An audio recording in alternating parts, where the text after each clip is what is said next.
Oh, the other God, yeah, they were the men, but you are the most high God. There is none like you, Jehovah. You are the most high. You are the most high God, Jehovah. You are the most high.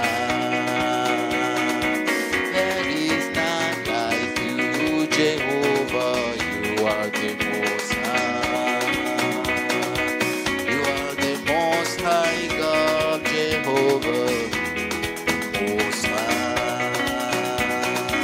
There is none like you. Oh, the other God, they are the works of men, but you are the most high God.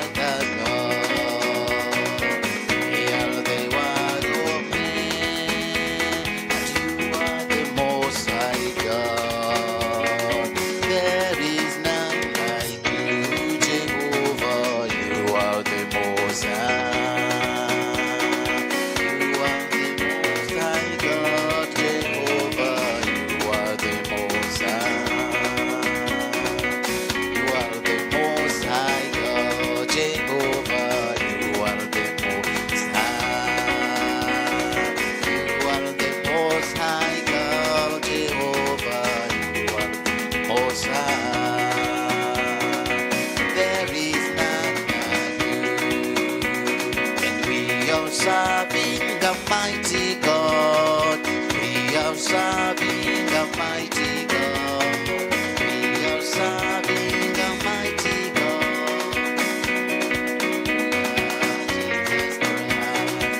We are serving the mighty God, we are serving the mighty God, we are serving the mighty God. Hallelujah, Jesus Christ. Hallelujah, Jesus Christ. Hallelujah, Jesus Christ. Hallelujah, Jesus Christ. Hallelujah, Jesus Christ. We are serving a living God. We are serving a living God. We are serving a living God. Hallelujah, Jesus Christ. We are serving a living God. We are serving a living God. We are serving a living God. Hallelujah, Jesus Christ. Hallelujah, Jesus Christ. Hallelujah, Jesus Christ. Hallelujah, Jesus Christ. Hallelujah, Jesus Christ. We are serving the powerful God. We are serving the powerful God. We are serving the powerful God. Hallelujah, Jesus Christ. Hallelujah, Jesus Christ. Hallelujah, Jesus Christ. Hallelujah, Jesus Christ. Hallelujah, Jesus Christ.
praise you.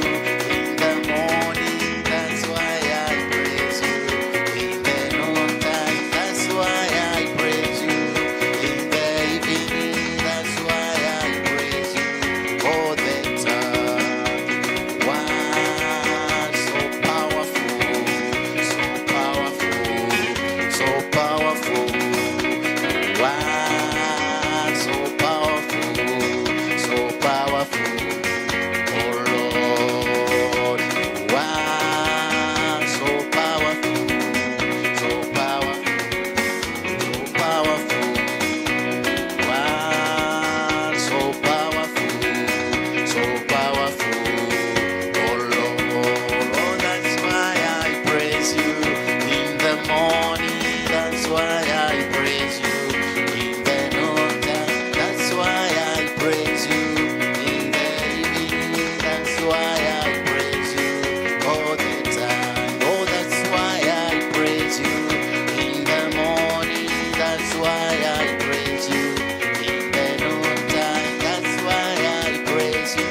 In the evening, that's why I praise you. All the time, cast your burden unto Jesus, for He cares for you. Cast your burden unto Jesus, for He cares for you. Cast your burdens unto Jesus, for He cares for you. Cast your burdens unto Jesus, for He cares for you. Higher, higher, higher, higher, higher, higher, higher, higher, higher, Jesus, higher, higher, higher, higher, higher, higher, higher, higher, higher, Jesus, higher. Cast your worries unto Jesus, for He cares for you. Cast your worries unto Jesus, for He cares for you. Cast your worries unto Jesus, for He cares for you. Higher, higher, higher, higher, higher, higher, higher, higher, higher, Jesus, higher, higher, higher, higher, higher, higher, higher, higher, higher, higher, Jesus, higher, higher, higher, higher, higher, higher, higher, higher, higher, higher, Jesus, higher. Cast your burdens unto Jesus, for He cares for you. Cast your burdens unto Jesus, for He cares for you. Cast your burdens unto Jesus, He will carry them for you. Cast your burdens unto Jesus, for He cares for you. Higher, higher, higher, higher, higher, higher, higher, higher, higher, Jesus, higher, higher, higher, higher, higher, higher, higher, higher, higher, higher, Jesus, higher, higher, higher, higher, higher, higher, higher, higher, Jesus, higher. Aya, Bwana asifiwe. Bwana asifiwe. Amen. Oh yes. Shall we pray together? Father, in the mighty name of Jesus Christ, we want to thank you so much for being with us throughout this afternoon. Lord God, I want to even appreciate you for the lunch that we have had. King of all the glory, we are here once again. How I pray that you may take us throughout this session, be with us, speak to us and through us. And God, as we achieve what you want for us, we shall give you glory and honor. Take over, O God, from now till the end of this session. For I pray in the mighty name of Jesus, our Lord and Savior. Amen. Thank you. May I now invite my brother, the Reverend Martin Wanjala, who is going to be the moderator of this session, to come over and invite our speaker.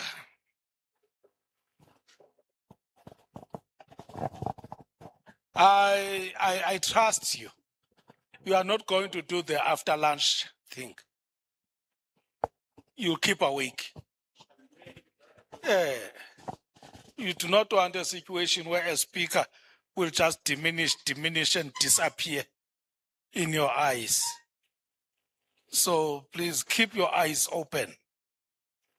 So, Reverend Martin, yes, please take the session. Thank you. Let's clap for GS for the good work that he has been doing here from morning up to this time. He's a very strong man, as you can see. So I want to welcome all of you back again to this afternoon session, which is in most cases very difficult because people have just filled their stomachs and they feel like they want to rest and all those kind of things. But we want to try to keep alert, awake, so that we get something different, something very, very different this afternoon. I welcome all of you from that wonderful session. And may God bless us as we commune again through the teachings that you're going to receive this afternoon. Thank you. Thank you for the wonderful music that you have just received. It was powerful. It was timely because we needed to shake a little bit before we go back into business. And I've seen many people have done that. So may God bless all of you for that wonderful opportunity. I'm Reverend Martin Wanjala again from ACRC, Kitale, Kenya.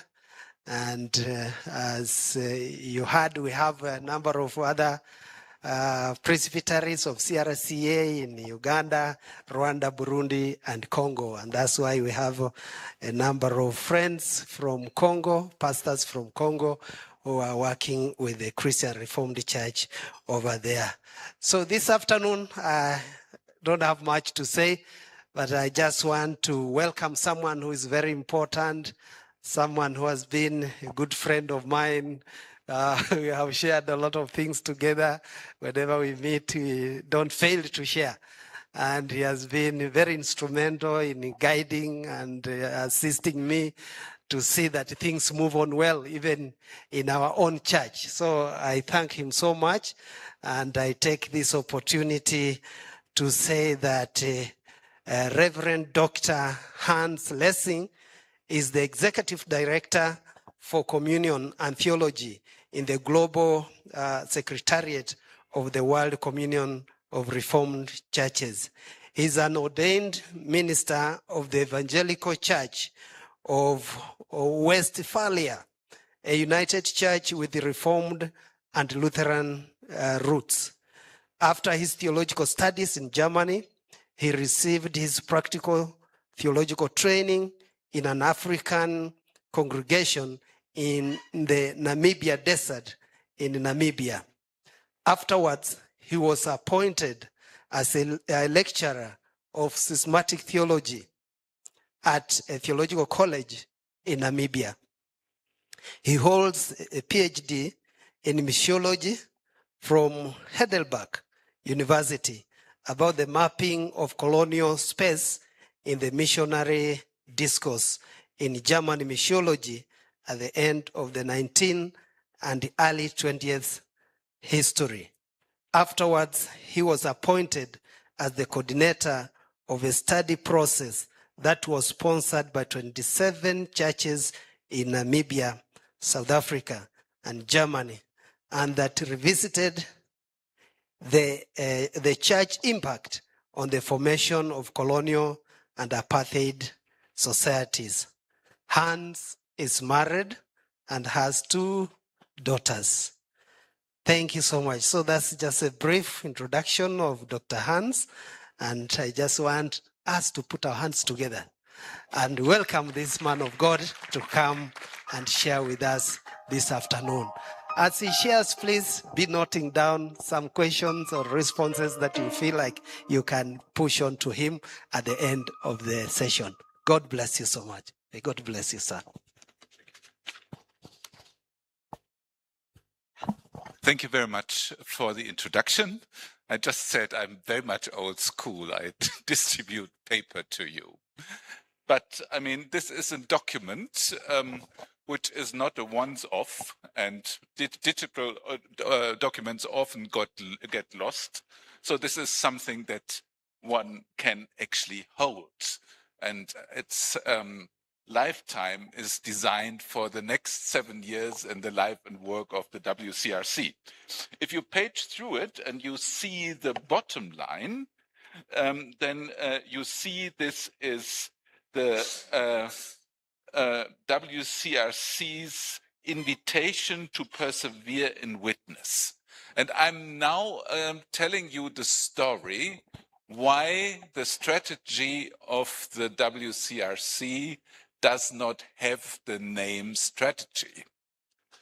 This has very reformed reasons. It has to do with who we are as reformed people in our reformed churches. And I see the people who have been attending our latest executive committee meeting nodding, because we had quite a discussion on the name of this document. As you all know, Reformed church polity is bottom up. We don't have strong central offices. We say everything comes from below. That's the one thing. Then we also want to be effective. We want to have an impact.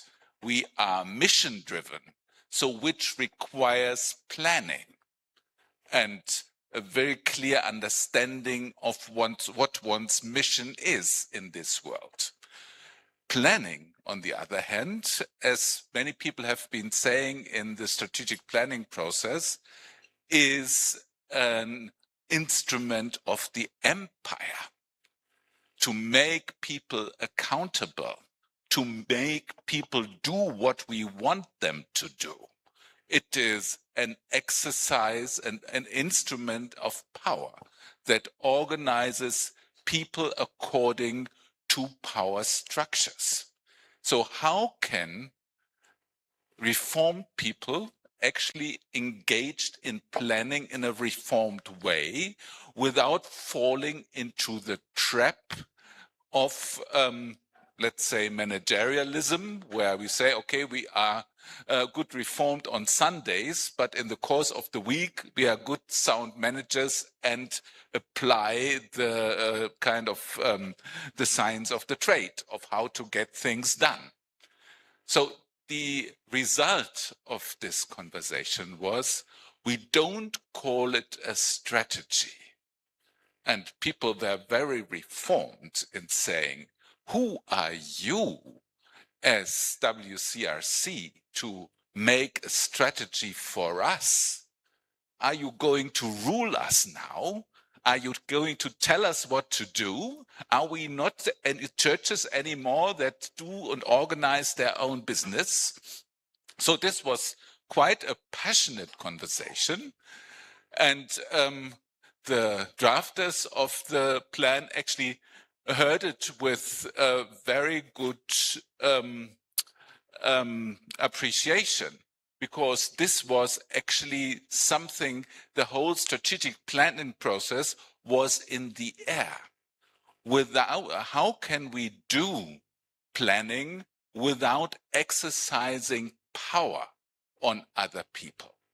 And I mean, if you look into your church orders, those churches that come from the Reformed tradition, they always have this one sentence coming all the way from the Emden Synod in 1571, where it was stated, no church must rule over another church. So this is, in a nutshell, the description of the Reformed church polity.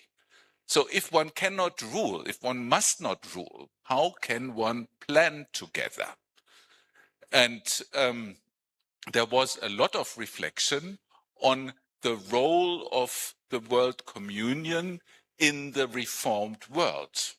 Because it is true the WCRC doesn't have jurisdiction. We can't come to Kenya and tell the Presbyterian Church in Eastern Africa, do things like we want. If we would try, they would probably politely smile and ignore such an obnoxious kind of idea. So the WCRC is not there to rule.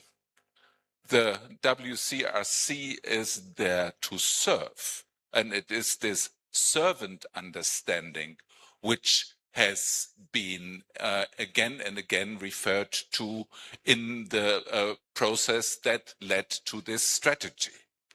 So what is it what we are? Who is it who we are as the Reformed Communion of Reformed Churches? What does the word communion mean in this context? Because Cedric already referred to the merger of the Reformed Alliance of World Alliance of Reformed Churches with the Reformed Evangelical Council in 2010, which led to a name change from a World Alliance to a World Communion. And people are still asking, what actually is the difference? Has there something substantially changed in the way of how the WCRC is operating? And then they also kind of want us, if you think that you can rule us now, forget it. You cannot. But what was being reflected in this name change were many things, but also the reality of what has happening over the years. And I'm very grateful to President Uma for pointing to the way of discernment in Reformed churches in the moment. And from Cetri, we heard, we speak, thus says the Lord. So we discern together as churches in more than 100 countries, 230 churches, and we try to come to the point where we can say together, thus say the Lord. That is our proclamation. This is our witness to the world. And what you're realizing, this is not a top-down system where someone would tell us what God wants and calls us to do, but this is a communion process. It's a communal thing that we are doing together. And in doing this together, we actually become a communion, which is more than just a network, nor more than just an umbrella organization, but it is a body that speaks on behalf of God. So there is a profound understanding of being church in this, which is not built on power, but it's built on relationships. And these relationships are so important. And this is what guided the whole process that led to the document that you have in front of you. And I'm just rehearsing the different stations. It began in late 2023, when we asked the question, how would we bring the programmatic business to the General Council? And we adopted a plan that we appointed working groups from all parts of the WCRC communion that wrote concept papers for our 5 areas of work, which is communion, which is justice, which is theology, which is mission, and which is working with all the partners that God provides, relationships. So we wrote concept papers and we sent them to all the member churches. And here I make a quick comma and ask you a question. all of you have received, hopefully, these documents. And from all the responses that we have, and we didn't have so many, and there are points to learn for the next time, but no response were coming from Africa. So we sent those documents to Africa. There was no answer to the love letter. So this was a bit disappointing, and it would be very good to hear from you how the WCRC should do that better, to bring the first steps of our discernment process to the churches and get a response on how can we say together what God is calling us to do. So we had the stuff sent out. We had a few responses coming in good reformed way. All of them were critical, and critical in a constructive way. So we reworked the concept papers and sent to many stakeholders the documents in order for feedback. Then we came to the General Council in Chiang Mai, and those of you who were there, they received the General Council workbook, which we kind of discussed in the discernment groups, got the feedback, and had the conversation in the plenary where we tried to receive these papers with amendments in consensus. It's not top down that the majority would tell the minority what to do, but we try to work in consensus. That it not always worked well, I think we have discussed many times and apologized for the hiccups in the process that also were there. These are also learnings. I mean, this is a process where we learned to become better in this process. What we had after the General Council were General Council action. So that is document or are decisions with a high level of status, which begs the question, what is the status of these actions in the member churches? They are, of course, binding for the Global Secretariat. They are, in a way, guiding for the regional organizations as kind of branch organizations of the WCRC. But what is the role of those actions for the member churches? Can they be safely ignored? Who cares? Or is this something which should need reconsideration? Or is there even expectation that the member churches should take them up, study and implement? This question is absolutely not fully clear. And this led actually to the name of this document that you have in front of you, that we are not calling it a strategy. Who has the power to enforce a strategy in the WCRC? No one. But it is an invitation. The invitation to live into that vision that in Chiang Mai and the processes for and after we have discerned together. So what would be the way of how we can do that is trying to invite the member churches to live into what they themselves have discerned as the right thing to do. So it's an invitation. And now this is a very cultural thing. We know, how does one receive an invitation? In every culture, this is differently. But in most cultures, an invitation is a very relational thing. You don't invite anybody to anything, but you invite someone in order to foster and strengthen a relationship. And this is what brings the relationship element so strongly into what you can read in what is not a strategy. It is an invitation. And in order to do so, we have also changed the language. I mean, normal strategic language speaks about the mission of an organization. What are we there for? Can we say that in one sentence? What is our single point of attention that we raise?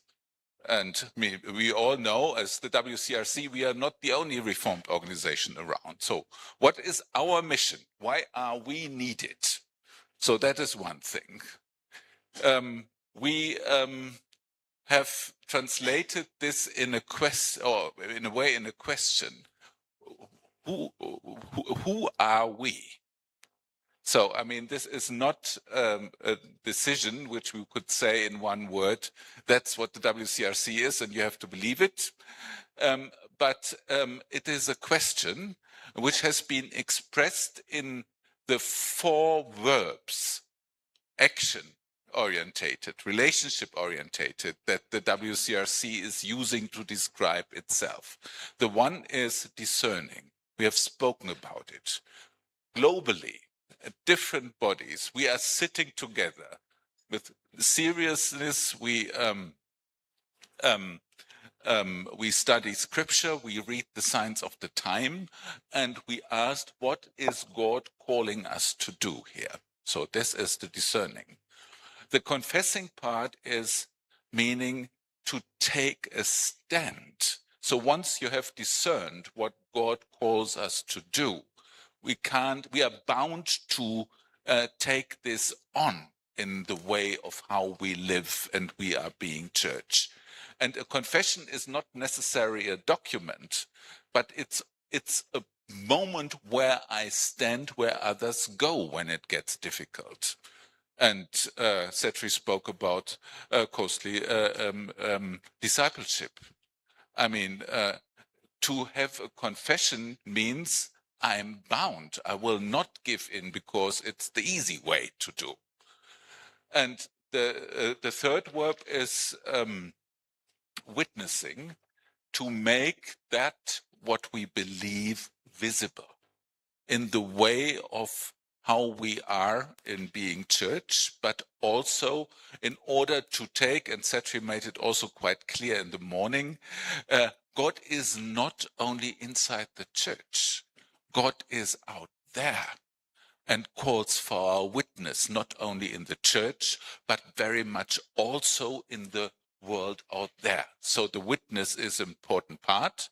And the last one is that all this is actually a changing of how we relate to each other.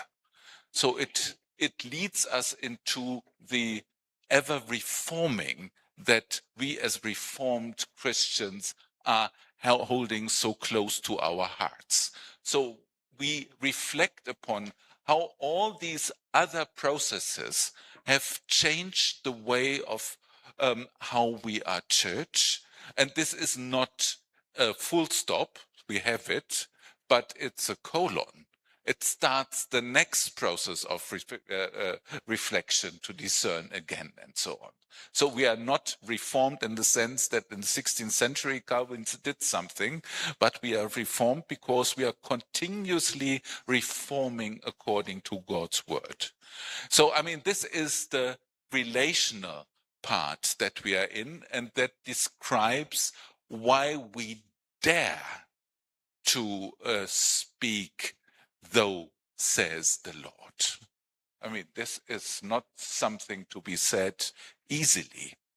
And if you look into the document that you have in front of you, not the table of content, but in some of the pages, you will find something which you will see is very familiar to a certain catechism that many of you are very much used to.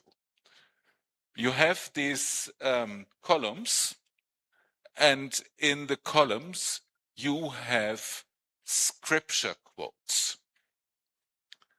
And those of you who grew up with the Heidelberg Catechism they will remember that the Heidelberg Catechism is structured in the very same way.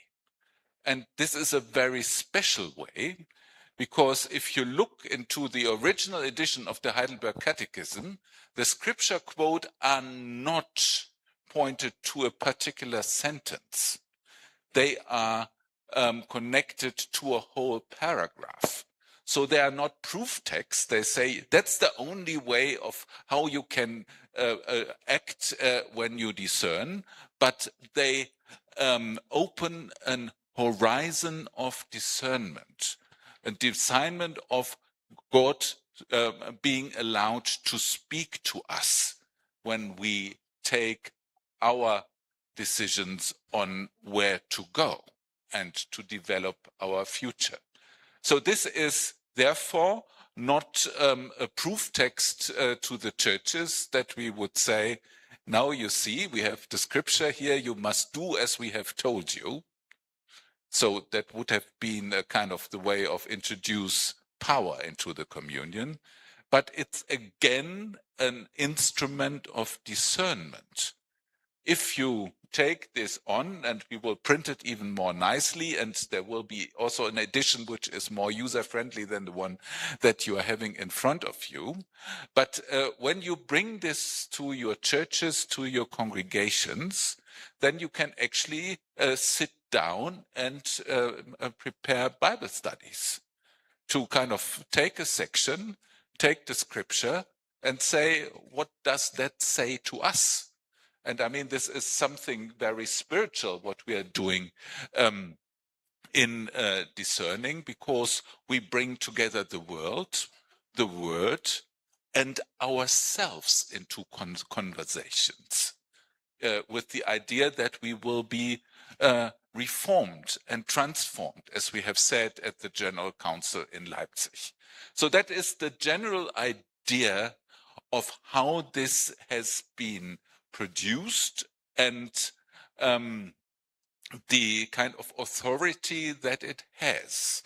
In a way, it has an extremely high authority. So we claim after 2 years, almost 3 years of discernment of the communion, that is what we are coming out. This is who we are. This is where we are going. And everyone has to follow it, and so on. But that would bring the word reformed in the passive tense. So we are once reformed, then we are changed, and that's it.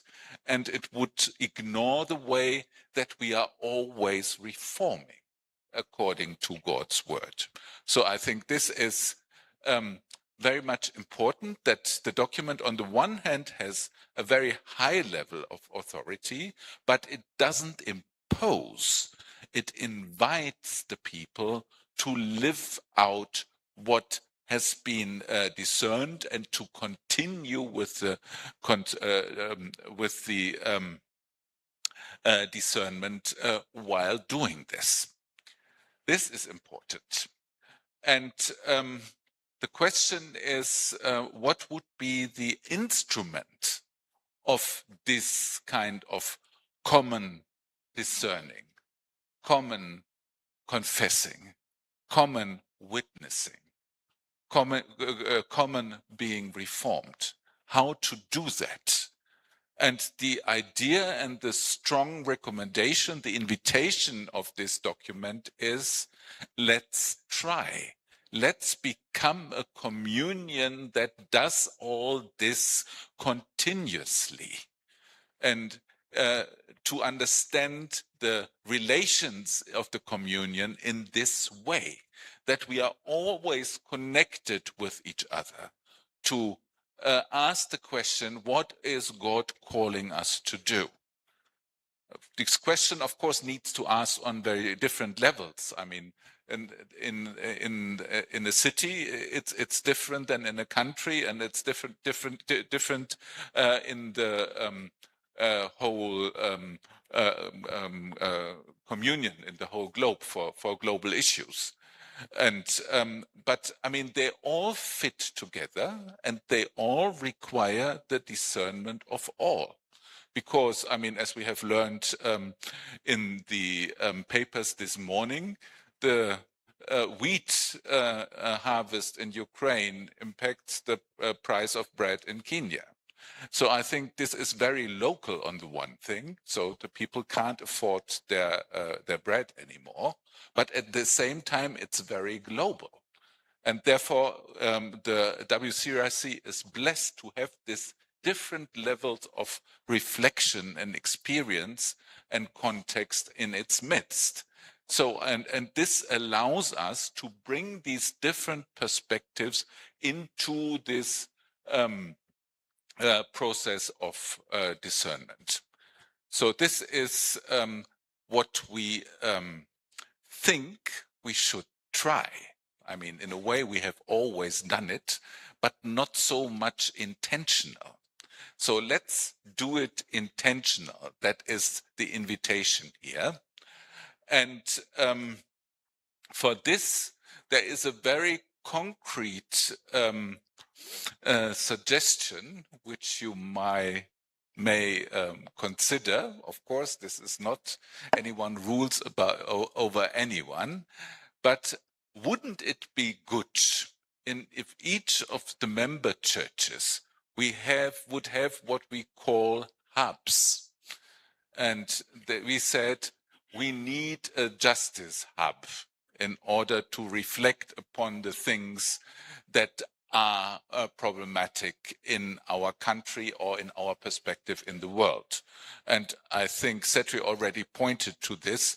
It would be very good for churches if they have people who have a clear picture of reading the signs of the times and can argue in a way that also governments and corporations can listen.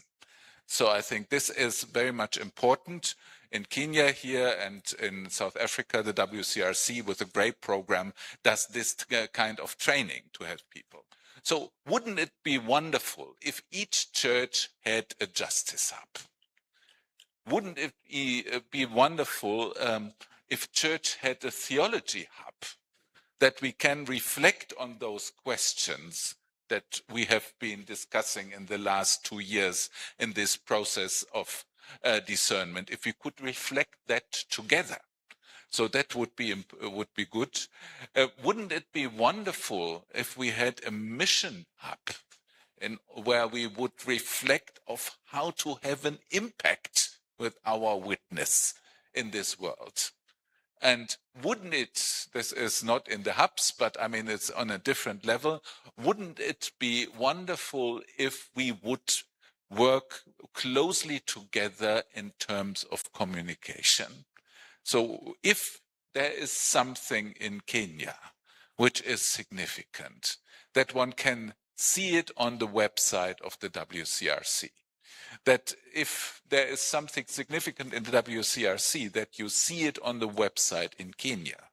And that the churches, for example, in Africa, would also kind of share their stuff, that one could have a very clear idea what is going on in the Reformed churches in Africa by going to that website. Because so many of our churches already have communication departments. So we have the stuff, but we don't share it with the whole communion. We kind of regard it as a desk where we inform our membership about what we are doing, but we don't use it as an instrument of relationship building.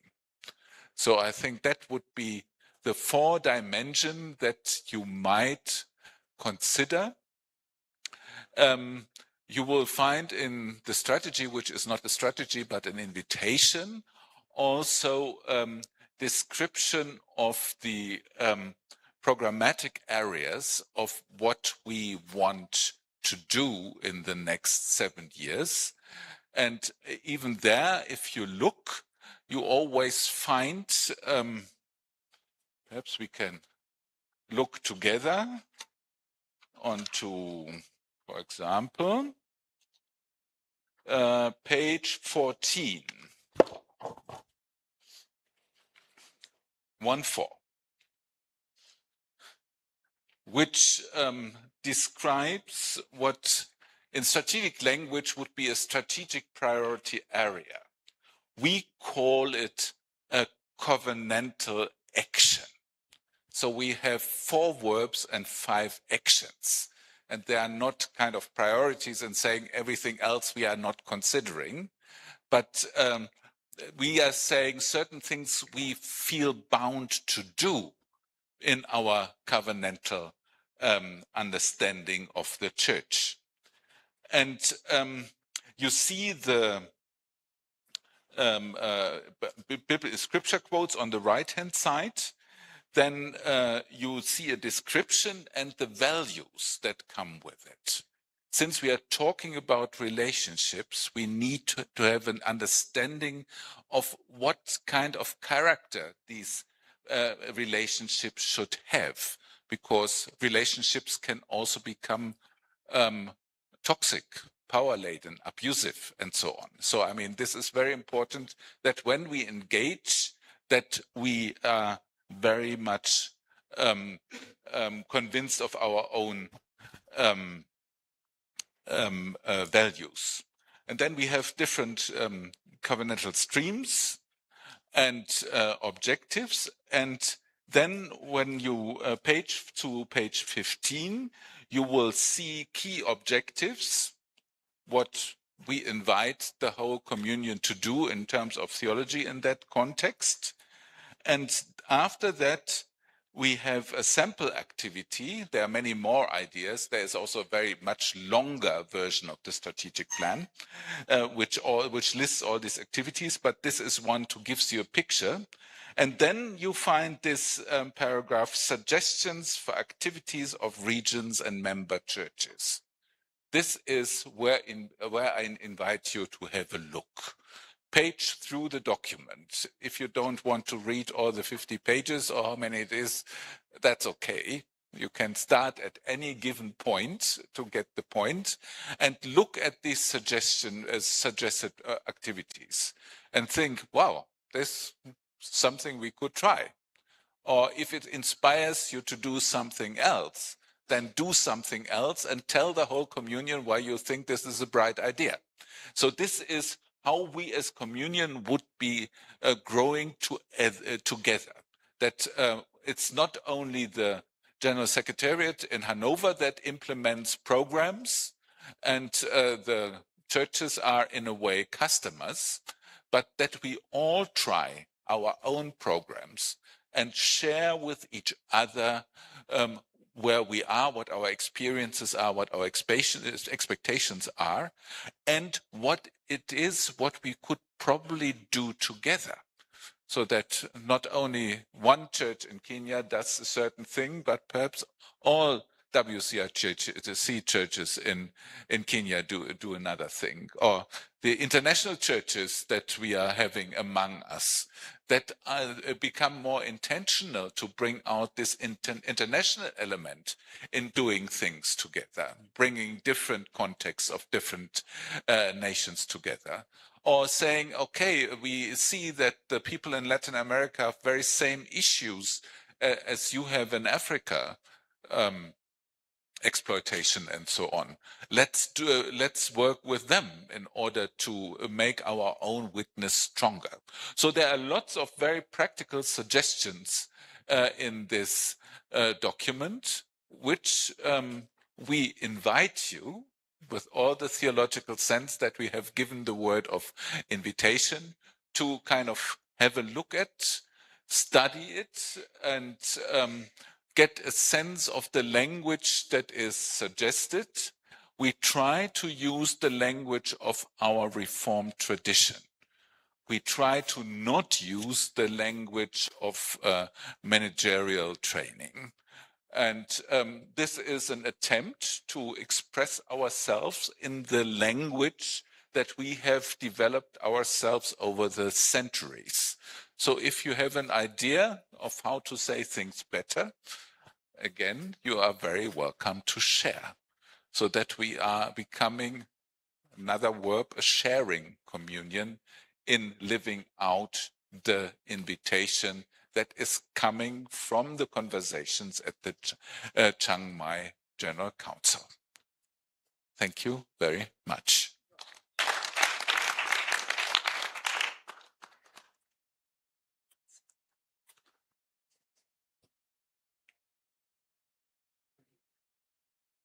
Yes, I thought I... Thank you. Yeah, thank you so much. Let's clap for our speaker for that beautiful presentation that he has made. I'm sure we have been challenged. I was just listening and a few things touched my heart, that the communion is relational, is built on relationship. So justice is very key to all that the communion is doing, and therefore we should encourage that kind of thing even within our churches in Kenya and outside it.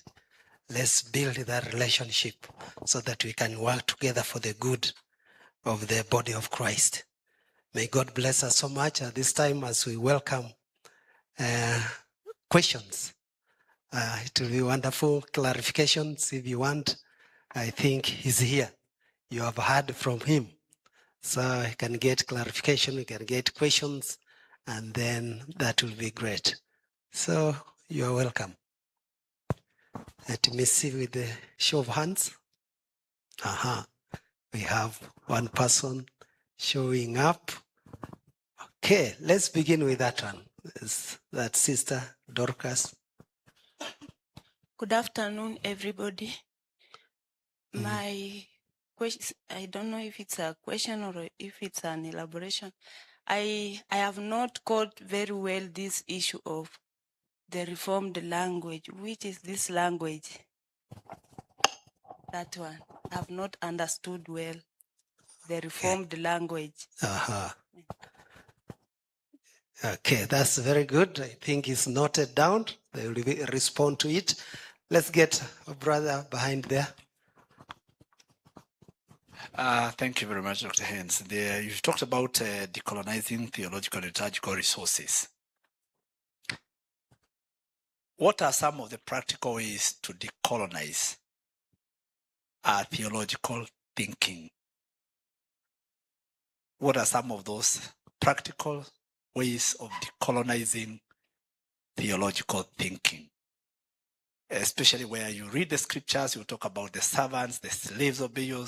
You know, what's the practical way of decolonizing that theological thinking? Thank you. Thank you so much. Let's have another one.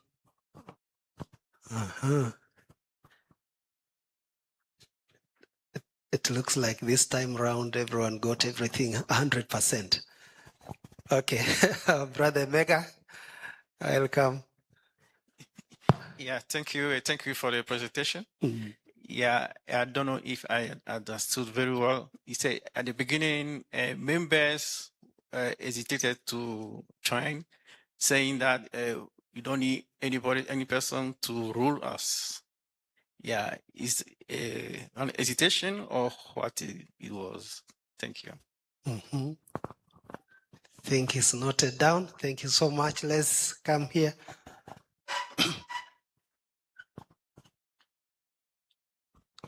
Thank you. That was a wonderful presentation on what these international and continental bodies are. You've talked of some interventions that WCRC does and ACRC also can do, and they border more on advocacy, which is very good. A good example is GRIP. My question would be, are there instances where WCRC moves from just advocacy to help in implementation in a small way, in a way of showing by example? Because in Africa, we have that role of advocacy. But always you'll hear those you are lobbying or advocating to do something would always ask, can you show us how it is done? It doesn't mean they don't know how to do it, but it means they are also asking you, how are you also practically doing it, knowing that you have some, let me use the words they use, some funds that come with this kind of advocacy platforms. I know that we are supposed to be doing it by ourselves, but I also know that it is important to at least say, yes, this is how we would want it to be done, and this is the example of how it can be done. Yes. Thank you, sir. Any other before we bring him to the floor again? Okay. I think it's all right. Welcome, sir.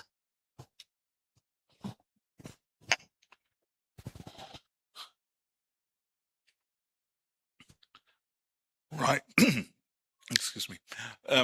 Yeah, the question of the reformed language. We had a bit of a discussion in Chiang Mai of whether the WCRC should use what it was called activist language in order to express its justice commitments. So this was not so much about the kind of topics itself, but it was about the question of the language which should be used. And we strongly realized that some groups in the communion like this activist language very much and come with new words every year, and others are learning the new words then, and others are a bit allergic, which kind of prompted a challenge of how to express oneself in the communion in a way that the language which actually help to achieve what you actually want to do. And the response was, since we are all reformed one way or the other, let's explore our reformed tradition on what kind of language it offers. And we kind of gave strong emphasis to the idea of the covenant, which in many Presbyterian churches is a well-known way of expressing commitment. If people are coming together accepting a certain commitment, they form a covenant with the feeling that in this covenant that they have among themselves, they live into God's covenant over with all creation. So I mean, this is where this language would help. Or when we talk about radical discipleship, then this is, as Setri described earlier, is a costly way of being with people. So I mean, and you will find at several places in the invitation moments where we use very classical Reformed languages to express very current, important ways. And I think the question of decolonization is in many ways also a language issue. So I mean, the American poet and feminist Audre Lorde has once said, you can't dismantle the master's house using the master's tools. If you use the master's tools, you still continue building the empire which you actually want to challenge. This is also important in a way that we as communion are careful with our language, and that is why the critique of the classical top-down authoritarian managerial language is so significant. We want to be a relational communion, not so much a human built on effectiveness being defined on the top. So I think this is very important, and the way of how we hope this relational communion life will evolve is that we will hear and engage with many more voices.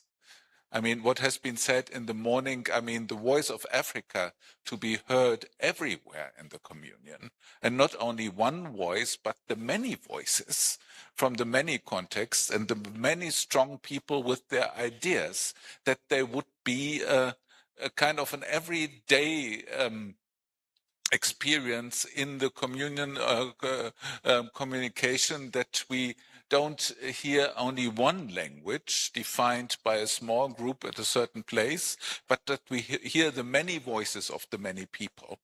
Then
to do some disaster aviation, but also example projects which we found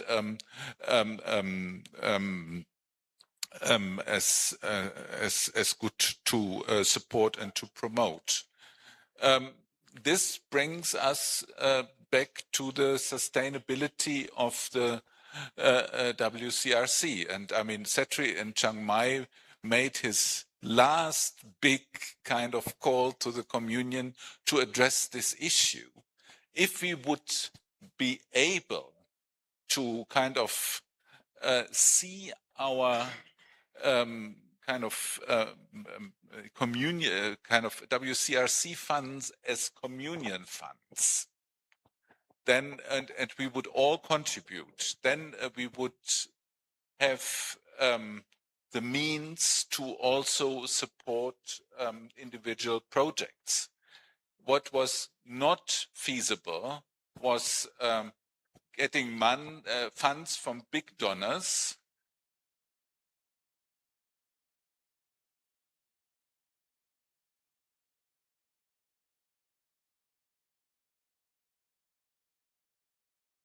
in cases where the projects didn't work, where the reporting was not so on and so on. This brought the WCRC to the brink of bankruptcy because we had to stand in for these problems.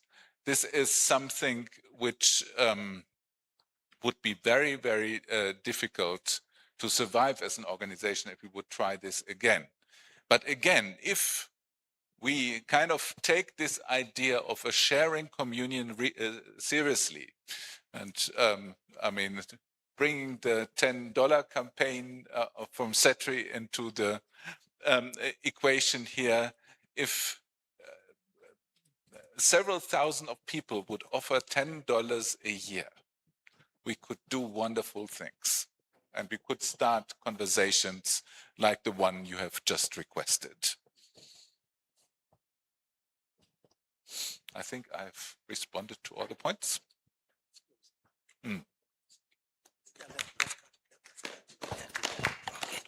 That's good. Thank you. But before he sits down, let me just ask him something, because I'm also in attendance. You head the Office of Theology and Justice, and I came around with the 3 brothers from Congo. They are pastors of CRC from Congo.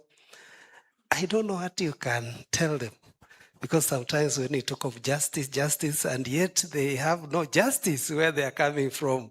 People, it's theology and communion, no justice. Okay. Okay. Then you can take over. No, I mean, justice is very theological. God is a God of justice. And where people are receiving injustice, this is the theological matter. I mean, this is the very idea of the ACRA Confession, to reinforce this actually very old Reformed conviction. I mean, Calvin was very strong on this question. If you read his writings on economy, then you think, wow, that was 16th century. I mean, this is still applicable today. And he was a lawyer. So, I mean, he could express himself in a way that is really applicable to the economic powers of his time and our time now. And I mean, this is where we need the witness of the whole communion, where we need the witness of the people in the DRC or in the refugee community to identify the issues. And what Cetri said earlier about costly discipleship. I mean, if you identify in Eastern Congo the problems and start a campaign in order to bring this into the limelight of international attention, then that would be something which could be taken up by the communion. And this is why the sharing of these things is so important. I mean, it will not only work, I mean, all the churches are saying, I have something, the WCRC must run a campaign. But if you yourself running a campaign, the WCRC can amplify and support. Thank you. Let's clap for Dr. Hans. This is yours, sir. This is not mine. Okay. Thank you so much. May God bless you so much for that wonderful sharing. I know it has lifted us in one way or another. Let's meet next time. Thank you so much, Reverend Martin Wanjala, for moderating the session.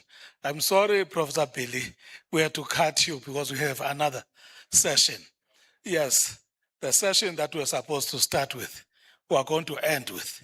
It's not like it's gone altogether. Our speaker had alerted us that he might not be here in the morning, but will be here in the afternoon. So we do not want to go into your time. So please, we beg your pardon. We beg your pardon. So we want to thank you once again, Dr. Hans, for loving Africa the way you do. You always make sure that you are with us. You always make sure that you support Africa region. And for some people who, like my brother here who moderated the last session, we cannot be an organization like the ACC, because we are a regional presence of the World Communion of Reformed Churches. We are not independent from the World Communion. We work as a structure of the World Communion, but we would love to reach the level of self-reliance so that we are able to do our projects. We know the areas that need our presence and our action. We would love to be there. Like a few years ago, we thought we should go to the DRC.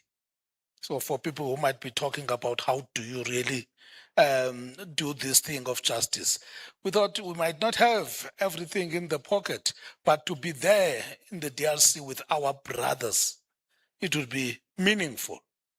Last year, we thought we should go to Cameroon because there's a lot happening in Cameroon. We thought we should be there to be with our brothers and sisters in Cameroon so that they know that we care. But tomorrow we will be listening to a grape presentation, which is a way of hands-on advocacy. If someone will ask, how do you do advocacy? We do it through grape, and they will be presenting tomorrow. We have a grape chapter in Kenya, a grape chapter in South Africa. Yes, if we would have money, we would be doing wonders. That's why we say, and actually Dr. Setri said, we may have skills, we may have ideas, but we may not have the resources. So those who may have resources may not have skills and ideas. So we want to work together. And so that is why we say we want to equip churches so that churches are able to do advocacy. Dr. Voder doesn't want us to use this word, to work with their governments. To do advocacy, and through advocacy, saying, thus says the Lord, force their governments into right action. So the language, ma'am, is about knowing what is right and what is wrong. Being able and being equipped to tell the empire, which is those who are on the oppressing side, to be able to have a language to tell them that what you are doing is not all right. So we get that language from the communion. A language that says justice is Jesus. Jesus is justice. That is Alan Bosak's favorite concept. You cannot talk justice and not mention Jesus. When you mention justice, you say Jesus. And so we want that language that says, what would Jesus do? What would Jesus say in these circumstances? That is the language. During COVID-19 times, we had, after reading the Signs of Times, go back to get a concept that had been used in the 70s and coming forward of global apartheid. We could see the way they were distributing those vaccines. They knew the vaccines had eyes to see that this one comes from the south, this one comes from the north, and so the north were prioritized. And in everything that went with that. And so we said there is global apartheid. And so some of us are still following that as way of wanting to address the global apartheid that is there in the world. So we want to thank you, Dr. Hans. Dr. Hans, we invited him so that he can share with all of us here what the communion is all about. We may not be perhaps at the level that you may have thought this discussion would be. Remember, we have only 2 days. And this is a big issue. But I hope you've got some clue. And from here, you'll be able to follow up and learn more about what the communion is about and is doing. But some of us were not so glued with what is happening, but through action, through activity, we just got hooked, and this thing now is our second nature. We just live it. I remember my first engagement of the communion was here in Nairobi, 2014, when we did the 10th anniversary of Accra Confession. But we're at the Desmond Tutu Center. And here, Accra Confession, I'm telling you, you may start with Accra Confession if you want to know this language of the communion.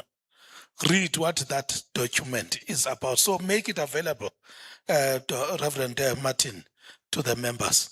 They must see that document, the Accra Confession, see what it says, how it spells things out. Then from there, they will be able to follow through.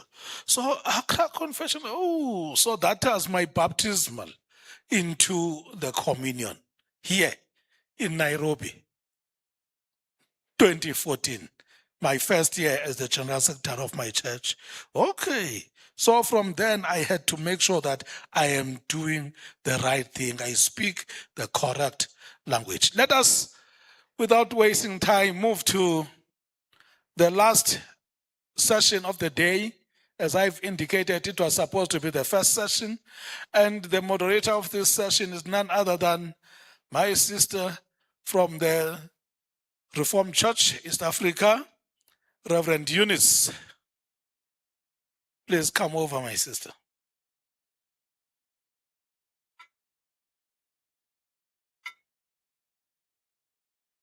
So I'm sure by the end of the workshop tomorrow, you'll be speaking the language. Thank you very much. Let's appreciate him.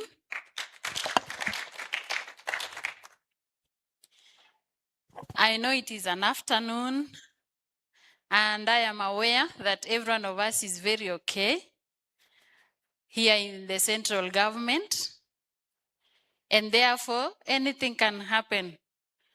That which you said, please do not let the speaker diminish, then disappear. So that does not happen, before we invite our speaker, I want to take us through an exercise that will help you to scare away that which might happen. And I thank God we have a brother who knows how to do the playing of the keyboard very well. I have been a chaplain for so many years in my ministerial life, and therefore I want to do what we normally do to the students so that they don't do that thing. In Kiswahili, they don't do ile kitu. That thing, they don't sleep during the session. So we will do this. Please listen to me. It is a practical session, a very short one. Lean forward. Lean forward, please lean forward. I have seen people who have not leaned forward. Everybody lean forward. Lean backward. To the left. Which one is your left? To the left. To the right. Stand up. Sit down. To the left. To the right. Now we will go this way.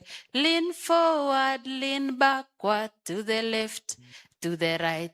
Stand up, sit down, to the left, to the right.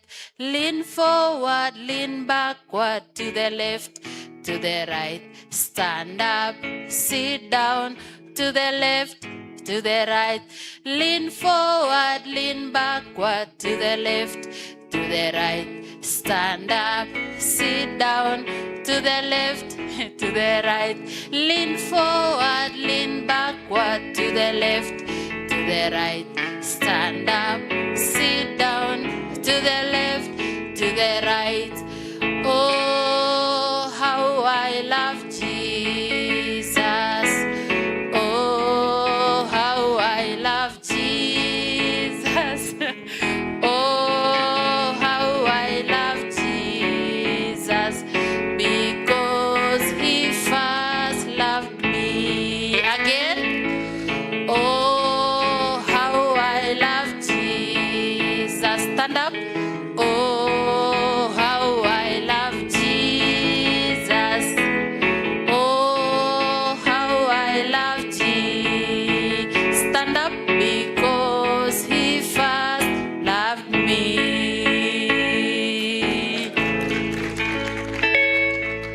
Thank you. Are you awake now? Thank you. Thank you. Yeah, that is nice. If in case as we come to the end, I will see that you are almost doing that thing, I will give you another dose. I have a solution. In case you do that thing, you will do it alone. Now, I want to take this opportunity to bring unto us our speaker for this session. And in Swahili we say, wa kwanza watakuwa wa mwisho. The first will be the last. So I see this happening this day here because according to the program, this one was supposed to be our first session, but thank God we are going to end with it, and God knows why. Our guest this evening is none other than Dr. Julius Kipngetich. He is going to speak to us. He's going to give us a keynote address and discussion about navigating Africa's economic headwinds, that is geopolitical shifts, corporate governance, and sustainable charge stewardship. Who is Dr. Julius Kipngetich? He is the Group Chief Executive Officer at Jubilee Holdings Limited, Chairman of Ghetto Classics Organization. He is also the Chairman of the Northern Rangelands Trust, that is NRT. He is the former CEO of KWS, Kenya Wildlife Services. He is also the former lecturer of the University of Nairobi. I have mentioned 5 things about him, and that number 5 stands for the grace of God. So I want to bring unto us a man that, according to the description and the profile I've given today, I believe is operating under the grace of God. I want us to clap for him as he comes. But we are going to clap this way. Please wait kidogo. Please wait kidogo. We are going to give him a heavy meal of chapati and kuku, the chicken. So we say chapati na kuku. My objective is one, that you may not do that thing. So 3, 2, 1. Chapati as he comes na kuku. Chapati, welcome, na kuku. He's enjoying chapati na kuku. The last one, chapati na kuku. Let's pack it. And then let's give it unto him. Welcome.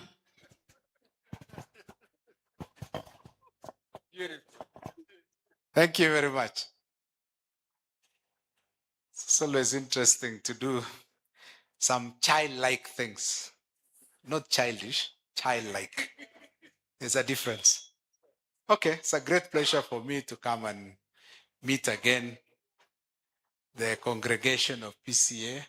The SG had invited me some years back to talk to the Kenyan team. Then we went to Arusha, we talked to East Africa. Now we are talking to the Africa team. Okay. And he has chosen a very interesting topic for me. I love talking about Africa. And for the reason that the future is ours. There's not in doubt. And I'll explain why the future is ours. And the rest, we don't know what will happen to them. We'll pray to God that something happens. For example, the Japanese, the Japanese are the oldest people in the world. And demographic economists have said that that population cannot recover. So what happens to Japan? It cannot recover. So it goes down. Probably there will be some remaining ones. I don't know what we will do as SG. Probably we'll export people from Kenya to go and help them. The same thing, the Germans. Their population has also crashed and is unlikely to recover. But if you look at this part of the world, you see in Japan and Germany, the average age is 52. In Africa, the average age is 18. Look at those two populations, totally different, isn't it? Okay, so the future is ours. And if we don't grab it, then God in heaven will be looking at us and it's like, you guys, I gave you the greatest opportunity to lead the world and you squandered it. So we are here to make sure that we don't squander our chance. It has come and it only comes once. Okay? So let's not squander it. So let's just begin by talking about Africa first. Who are we? Once we talk about navigating the headwinds, we must understand who we are. Who are we? Okay. So let's begin with land area. Our land area is 30 million square kilometers. 30 million. Now that is big. The United States is 9.9. Canada is 9.8. China is 9.7. So therefore, Africa is the size of US, China, and Canada combined. That is huge. The biggest country in the world is Russia, 17 million square kilometers. Africa is 30. So technically, we are twice the size of the biggest country in the world. So in terms of land area, don't ask God for more because He's given us the biggest. Okay? The second thing God has given us in this particular land is agricultural land. Africa has 60% of the remaining agricultural land in the world. 60% of the remaining. Just try to imagine the whole world and that we are sitting on 60% of the remaining arable land in the world. So we can feed ourselves and we can feed the world with that remaining. Forget about what we're using. What is remaining? Number 3, Africa has 32% of the mineral potential of the world. 32%. Okay? There is a country in our region, and I'm sure some of you come from there, DRC. Oh, okay. Mpo.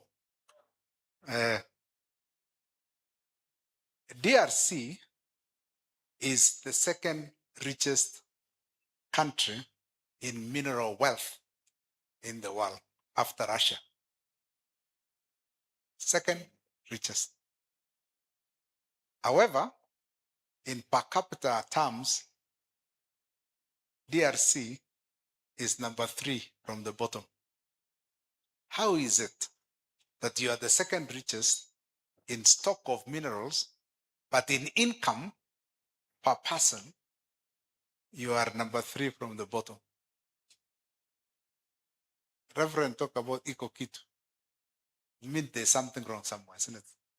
And we'll discuss that. What is it about us? Okay. We have 1.2 billion people. In that space, 1.2 billion people. There are only 2 countries ahead of us, or ahead of Africa. That is China at 1.4 and India at 1.4. Now, current projections for the next 74 years, which is 2100.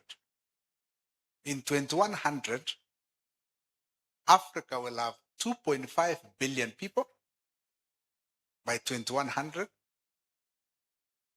India will be 1.5. It will have just increased by only 100 million people because their population now is controlled.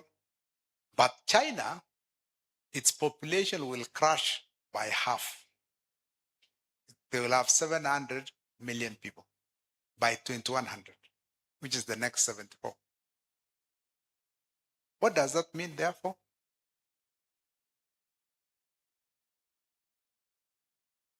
By 2100, 1 in 3 people in the world will be an African.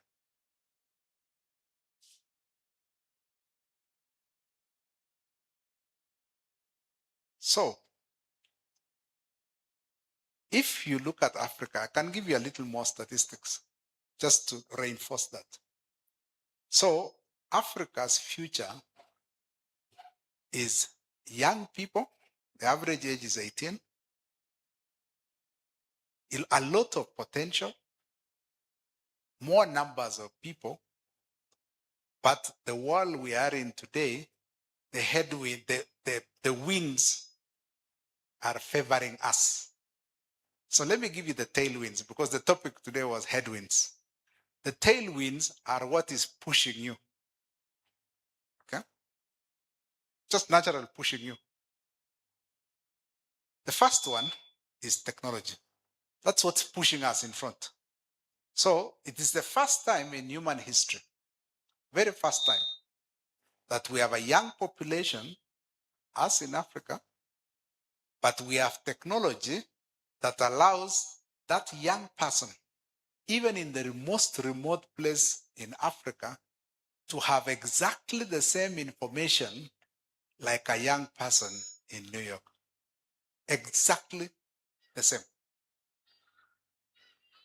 And that's the internet. The internet allows democracy.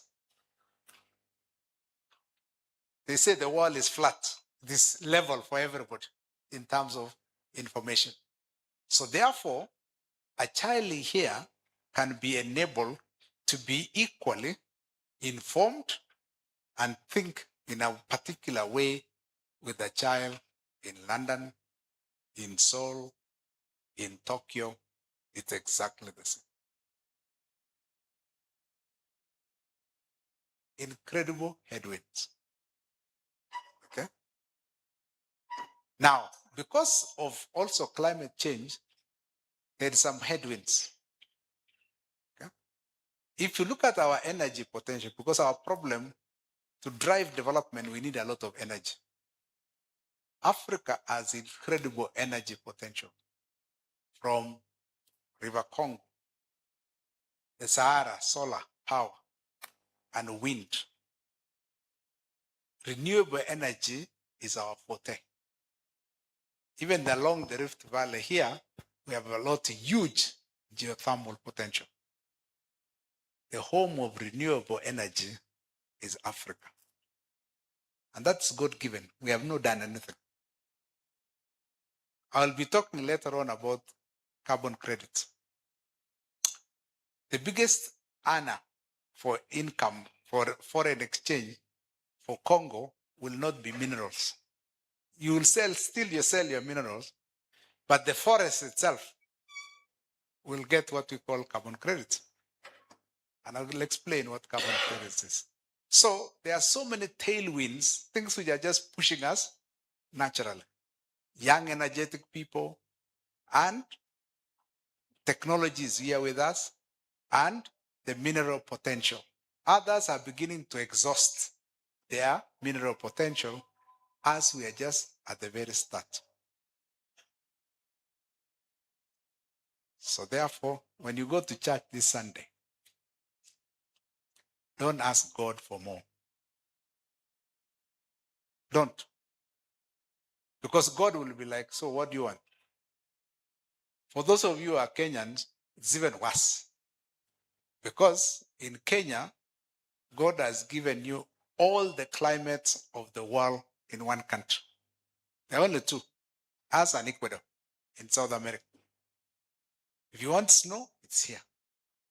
If you want the sun, it is here. If you want the desert, it is here. Savanna, it is here. Tropical forest, it is here. So what do you want?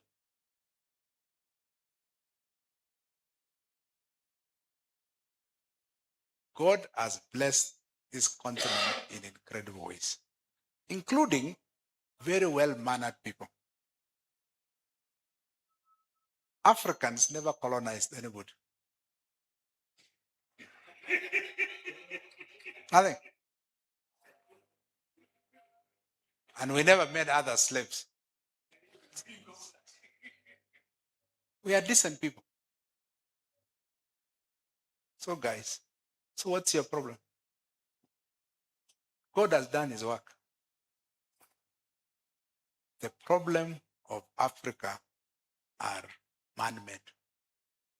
It's a creation of the human race. We should never be having poor people in Africa. Never. We should never be having poor people. Because I've told you, God has done his part, placed all the minerals here. Energy is here. Food potential is here. What we are lacking is leadership to harness the potential of our people. The day we fix that, the day we just fix that, this continent will just move like a rocket. So we are facing current challenges, and we'll be looking at some of them, but the potential and the headwinds that should ideally be pushing us forward are incredible. So I'm here to cheer you up as church leaders to fix that one thing in Africa. Just that one thing. And that's leadership. If all of you use your platforms to emphasize good leadership across the continent, in all spheres, whether it's government or private sector, all of them, and we just say, if we just fix this one thing, the problems of Africa, 90% will just vanish. Because our problems have nothing to do with God or what God placed on our planet or our continent. It has everything to do with the leadership. But these leaders don't come from nowhere. The leaders are us. How come we elect the most incompetent into office? What's wrong with us? Look at Nairobi City. I passed through your main road here, Moho Avenue. Would you say there's a governor of Nairobi? Real? Really. But who elected the governor of Nairobi? It's us.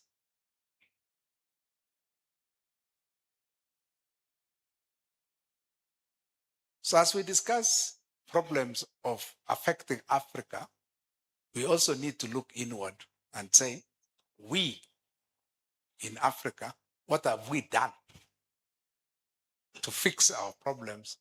And God will bless us because he has given us everything. It's just a question of saying, guys, move, keep moving. If you look at income, there's this country that Kenyans love talking about, and that is Singapore. Yeah, we always say, oh, we want to be like a Singapore, blah, blah, blah. Let me give you some data, because data never lies. We got independence as Kenya in 1963. So we are 63 years old. Singapore in 1963 was not even a country. It was part of Malaysia. They had an uneasy marriage. And then it broke off in 1965. In 1963, Kenya's per capita income per person, was 440. Singapore was at 350. It's a tiny place, the size of Nairobi city.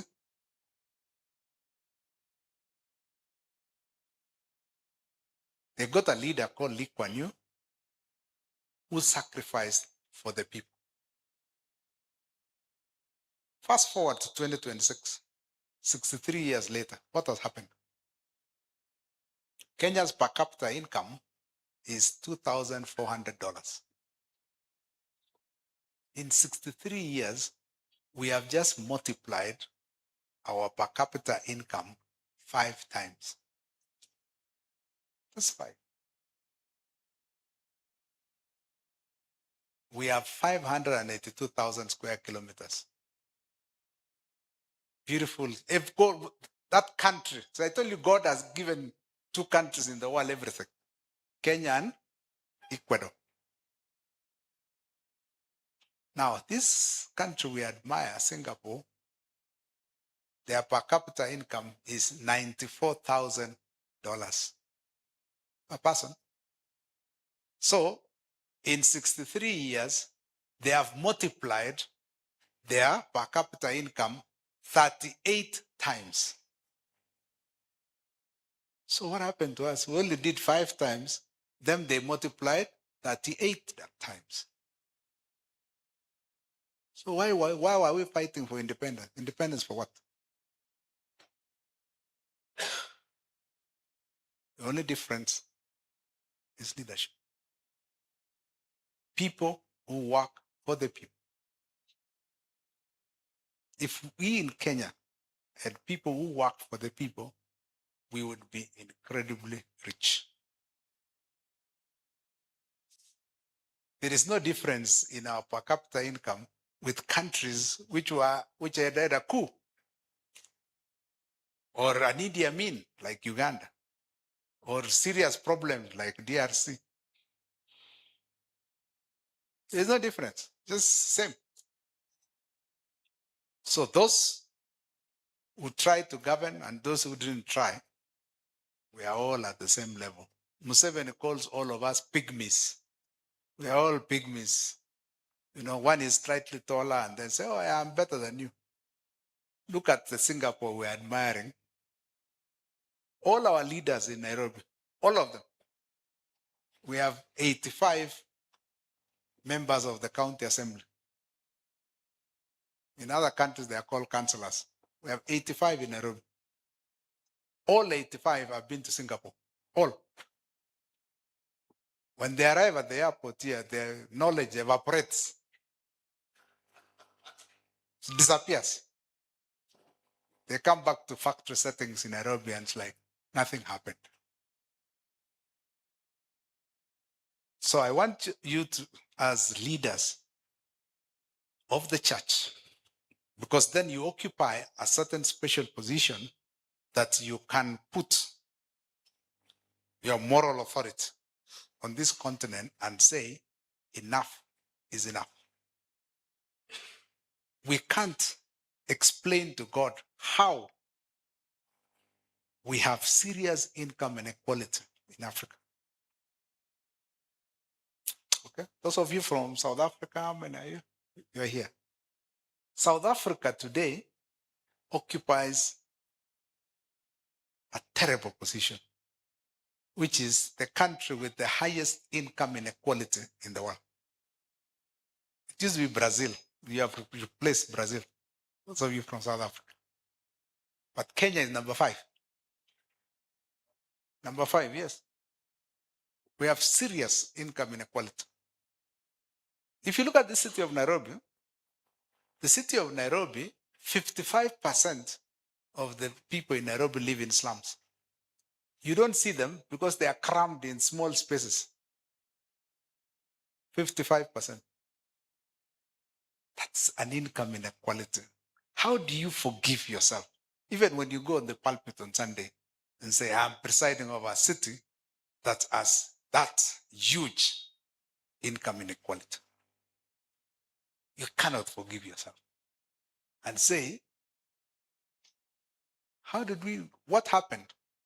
Inequality is a process of corruption, where those who have power amass more, okay?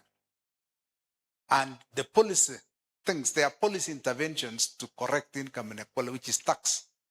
Tax is supposed to correct inequality, where you tax those who earn more and distribute it to those who earn less. Then you have a fair process. But if you look at Kenya's tax system today, our tax system favors the rich. One, they can escape it through corruption because they have power. And also, they are the ones who design the laws that favors them. Okay? Look at a tax like VAT. VAT is 16%. Whether you are rich or poor, you pay 16. So it's a regressive tax.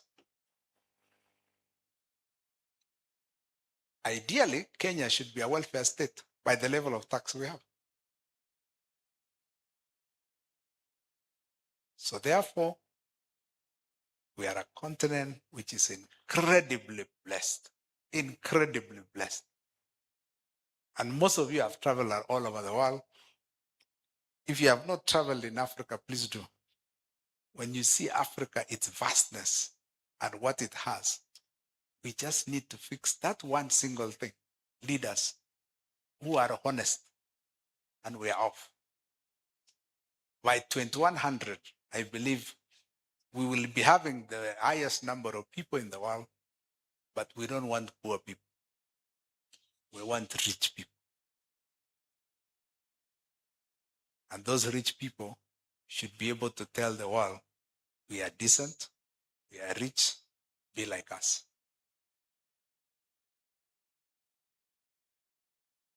Are you ready? Are you ready to push this needle of leadership in Africa? Okay, so let's now go to then how we navigate. Okay? Next slide, please. Okay? Sorry. Okay. Peter Drucker, we call him the father of management thought. He's a thought leader. Okay? Peter Drucker. And he said, the greatest danger in times of turbulence is not the turbulence itself, but to act with yesterday's logic. Africa's problems will not be solved if we lament about slavery, about colonialism. That went. Even Singapore was colonized by the British. That went. They forgot about it. They asked themselves, how do we manage the future? The tailwinds are favorable to us. So we cannot lament and say, oh, this, that, or even say Africa was divided in the Berlin Conference of 1884. That's a fact. But which country is not divided? God never put boundaries in the world. It's human beings who did. And say, oh, this is Germany, or this is Kenya, or this is Russia. Those are artificial things. We are here today and saying we must chart a new path for young people. That average age of 18, nobody else has in the world. Nobody. In America, it's 44. In UK, I think it's 47. Italy is 50. Everybody is getting old in other parts of the world. We are the ones who have young people. Our population is growing the fastest. The future is ours, and it's ours to fix it. That's what Peter Drucker is telling us. We can't look at yesterday. It is us to look at the tomorrow. You can't expect salvation for Africa to come from somewhere else, because they are dealing with older populations. They have different problems. The future is us here. It's here. Next slide.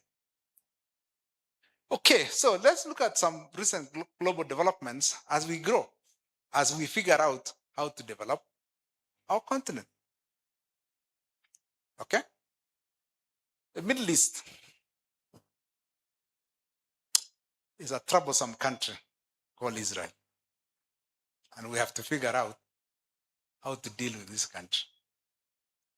They have done some very barbaric things, more than even what was done to them by Hitler. And in the process, it has caused so much trouble in the Middle East. It has caused the war in Iran with America. It is trying to crush Lebanon. They have crushed Syria. Iraq is down. That war in the Middle East is not sustainable. And it has to be corrected. If you look at even Kenya, last week there was a huge price increase of fuel. It's a Middle East thing. The war between US, Israel, and Iran. It's not that the oil is not there.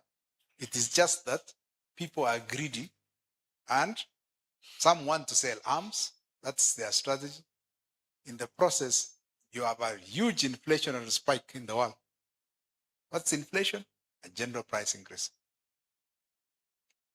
So, this is what you need to pray for on Sunday, that war ends. Then prices will begin to come down. That Persian Gulf, if you look at the map of Iran, Saudi Arabia, it's called the Persian Gulf, controls 20% of the oil movements in the world. That is what's causing that stress. The world was not ready for 20% less oil in the market. That is why the price is up. Now it's affecting us. What does it mean for us as Africa? What should we do? You are leaders. What should we do as Africans? Do we just wait? But I told you we have 32% of the minerals. So, a Nigerian called Aliko Dangote provided a solution. He has built a refinery in Nigeria. Okay? And he wants to build another refinery in East Africa. We are still debating where to put it. Tanga in Tanzania, or Mombasa in Kenya, or where oil is going to be mined, which is Oima in Uganda. Wherever it will be put, it doesn't matter. But he's beginning already to provide African solutions to Africa's problems. Africa is not short of capital. Yes, we are not short of money. It's just that money is stolen and then deposited in Dubai, in Switzerland, in London. And like, what's your problem, guys? Why don't you just put it here? So we have a serious challenge of that. Then the US and China are now, right? It used to be USSR. USSR collapsed in 1989, and by 1991 it had broken into 15 countries. Gone. Okay? So the only shell remaining is Russia itself. But USSR is gone. But I want you to learn from what China has done. Why today we talk about US China and not US Russia. The Chinese is a 5,000 year civilization. But in the last 40 years, China has done something which no other country has ever done in history. The Chinese, after the Cultural Revolution of Mao, new leaders, young people emerged and say, we must take a different path. Remember, right now they are just communists in name, but everything is capitalist. So the Chinese, in 1984, they met, the leaders met and said, they just passed a resolution. It was one resolution. Being rich is good. Can we pass a resolution here in PCA? Do we agree, guys? Being rich is good. Do we agree? Okay. So the Chinese in 84 said being rich is good. And they charted a new path. They put in place the right policies to drive the economy forward and attract other people's savings, called foreign direct investment.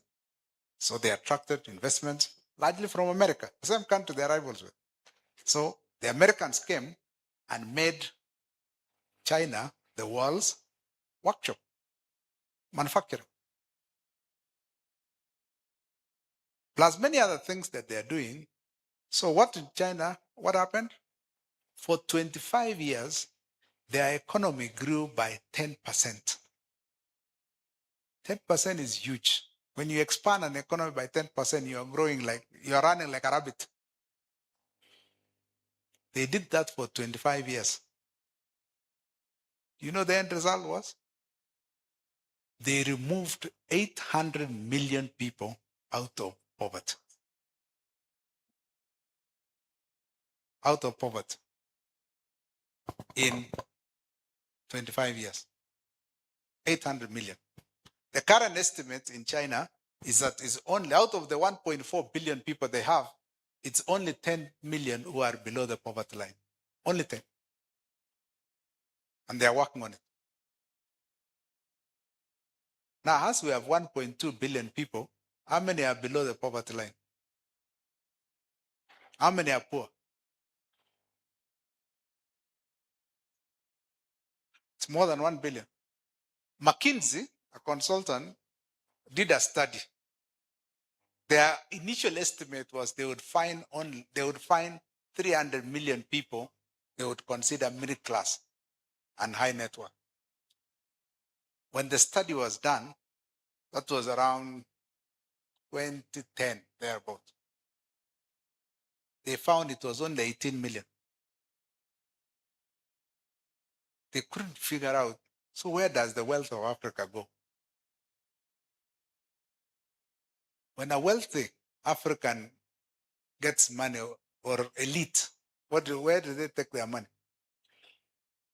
Where? For the Kenyans, the first stop is Dubai. All that new development in Dubai are driven by Africans. But why can't they put the same 30-story tower in Nairobi or Kampala or Kinshasa? But things can also go wrong in Dubai. The war, things went wrong.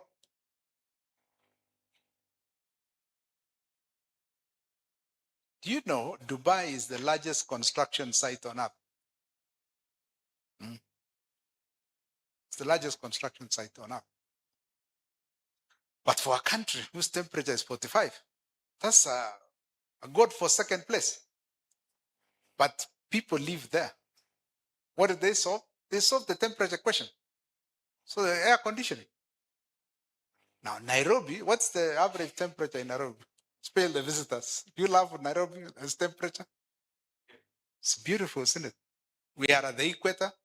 The average temperature, the highest is 26. At night, it is 14. It is the most livable place on earth, is this one. Why can't we have? Why is it that we don't have then those skyscrapers and people say, live in Nairobi. It's the best place on earth. Guys, you can see it's us, isn't it? Leadership that is focused on the future to make money for the people. The Chinese have shown us it is possible. Singaporeans, the Koreans, it is possible to reinvent a country to do good for the people. And I want the church to be in the forefront in doing good for the community, for our cities, for our countries. And it's possible. We can do it. Then, the Russia-Ukraine war. Now, we have a country in the world which is the biggest, Russia, 17 million square kilometers. Yet it wants to grab another one. How do you explain that logic? What wants to grab it? Out of what? Ego. It was an ego thing. Putin is the richest president in the world, by the way. So, yeah, Putin is the richest president in the world. So, he says, oh, there's an alliance in Europe called NATO, Northern Atlantic Treaty Organization. So NATO wanted to give Ukraine membership. Remember, they were part of the USSR. Ukraine was part of the USSR. So, because of his ego, and said, oh, you guys are bringing in NATO to my doorstep. So, I'm going to invade it. Now, in the process, it affected world economics. How did Ukraine affect world economics? Ukraine is the largest wheat producer in the world. Produces wheat. But even us in Africa, what did I say at the beginning? We have what? How much land for agriculture? 60%.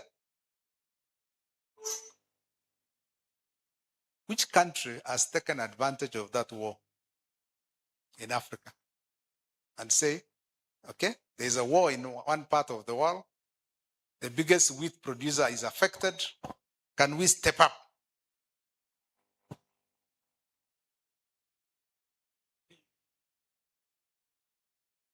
Not Kenya, yes, that's true.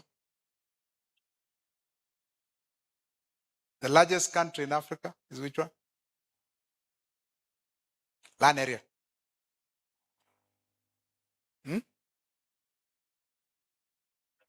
No, DRC is number 3. Algeria, yes. So we can do desert agriculture. Saudi Arabia has done it. So it's not a question of temperature, no. The problem is leadership. Okay? I will sing it until the end so that then when you go home, we fix it. Climate change. Okay? How did we arrive at this problem? Why are we talking about climate change today? Who can explain it in a simple way? Why do we call it a climate problem? You need to know why. Climate? Okay, so let me explain it so that you explain to your congregation properly. The last 200 years, we destabilized the planet. And what did we do? In a normal, before we destabilized it, you see, when we do an activity, we generate carbon, largely carbon dioxide. It will also be carbon monoxide. So when we set up a factory, okay, the waste, the air, that's carbon. We are releasing it to the air. Now, what was absorbing it? What absorbs it? The plants, isn't it? The plants absorb it. The process. It's a natural process designed by God to balance. So what did we do in the last 200 years? In the name of development. Okay, so deforestation, so we removed the natural absorption of carbon, and then we increased production of carbon. The factories. The culprits are those two countries at the top there, the US and China, in the name of Maendeleo. So we are producing carbon faster than the planet naturally absorbs. And that's a process that is called sequestration. We caused an imbalance. So therefore, because we are producing more carbon faster than the Earth can naturally absorb, we have affected the temperature of the planet. It's warmer, it's getting warmer. Okay? And because it's getting warmer, it affects then the climate patterns of the world. You have understood it? That's all. That's exactly what happened. So the world is trying to figure out how do we heal the planet? All of us together must sit as Club of Nations and say, what do we need to do? We need to reduce the carbon production and then also increase our capacity to absorb it. So it's a twin thing. Yeah. So countries are being encouraged to grow more trees and then reduce the amount of carbon. Now, there are two targets set by the UN. Unfortunately, they are voluntary for now. They should be compulsory. Okay, we'll police it. Because the world policeman, America, is led by a rogue leader. So there are two terminologies I want you to mention in this Sunday's congregation. One is carbon neutral, and the second one is net zero. Carbon neutral is you reduce your carbon production and you try to increase the absorption. If you cannot fully do it for the carbon you produce yourself, you compensate those whose carbon they are absorbing for you on a matching basis. That's what we mean by carbon neutral. So let me give you an example. If my factory emits, or my airline, it will be an airline, say Kenya Airways. So I measure my carbon production to say 100. But I have only mitigated, say 40. Who pays for my 60? My sins of 60%? It has to be somebody, isn't it? It could be a guy tending trees in Congo forest. So I have to pay that guy in Congo forest for absorbing my carbon. That is what we call carbon credit. You have understood? Carbon credit is those who pollute are paying those who are absorbing on your behalf. And carbon neutral is whatever I'm producing, I have internal mitigation, and then I pay those who absorb mine at net basis. the same. That's carbon neutral. Many organizations are being told to be carbon neutral by 2030, the next 4 years.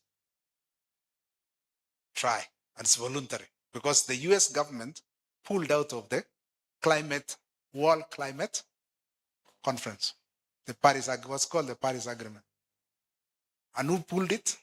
It is Trump. So it is the first year in office, he removed. They said it's a hoax. He calls it a hoax. But remember, it's science. And then Joe Biden came, he reinstated America. Then Trump came, he removed America. But the Chinese have stuck and said, we agree.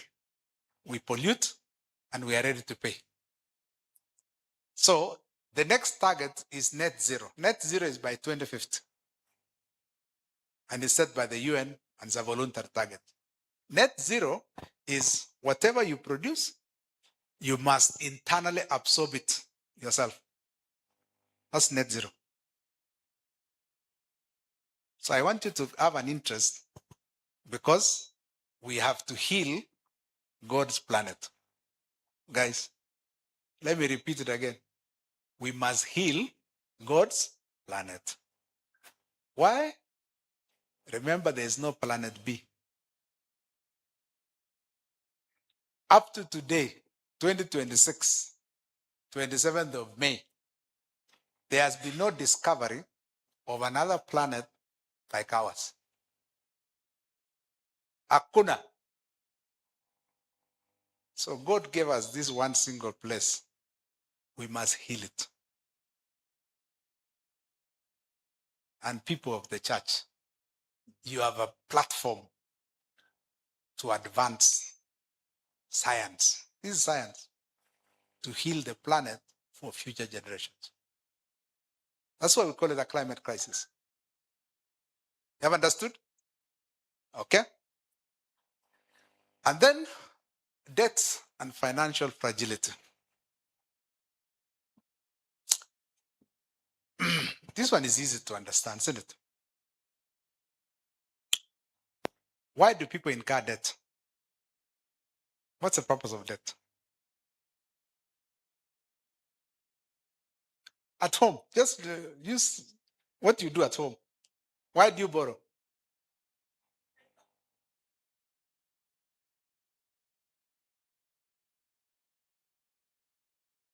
Okay, so yeah, you are borrowing so that then you can pay for something today. Okay? That which you are borrowing from belongs to who? What did that person do that you didn't do? I'm teaching you basic economics. What did that person do that you didn't do? Yeah? Yes, so they invest. Okay? There's a word I'm looking for that you're avoiding. Saving, correct. That person saved and you didn't save. That is why you are borrowing. Because money is not printed. It comes from hard work. So you earn an income. An income is two parts. Either you consume it or you save it. So Africa's debt problem is because we are low savers. We consume. Correct. Now, who are the biggest savers in the world? The best savers in the world? The Chinese. The average Chinese saves 55% of the income. 5. Let's see, you are men of God. How much of your salary do you save? Your salary.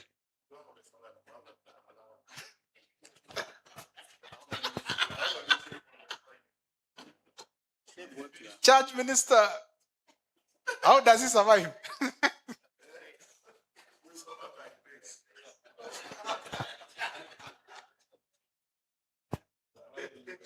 Let me give you the data.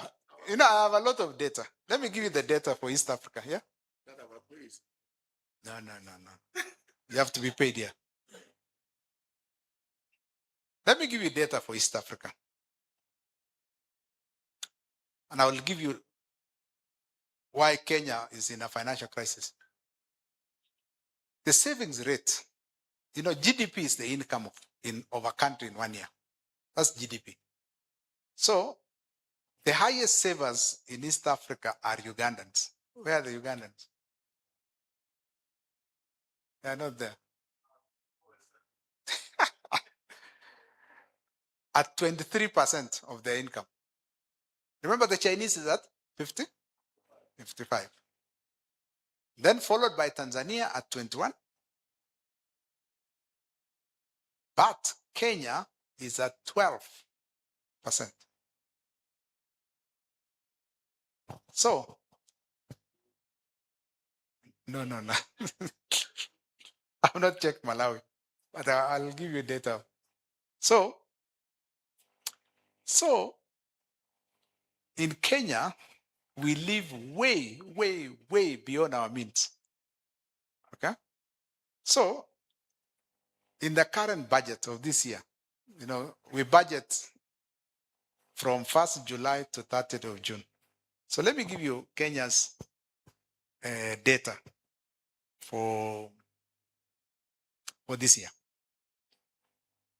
The total budget for Kenya is 4.1 trillion Kenya shillings. That's the budget for the year, which is ending end of next month. So 2.4 trillion comes from tax. So we are only able to collect 2.4 trillion out of a budget of 4.1. So what happens to the difference? 1.7. We borrow, correct? Okay. So we borrow 1.7, okay? We domestic from the local market. So when a country borrows from domestic, what's it called? Treasury bonds, yeah. When government borrows from the public, it's called a treasury bond or a treasury bill. So it borrows from the public. So of that 1.7, 700 billion is borrowed from the public. Now, if government takes 700 billion, ordinarily, where would that money have gone? Where would it have gone? No. It's a saving, still a saving for me. Whether I give it government, it's still a saving for me. But where would that money ordinarily have gone? It was what they borrow, that money would have been sitting in your bank account, isn't it? What would the bank have done with it?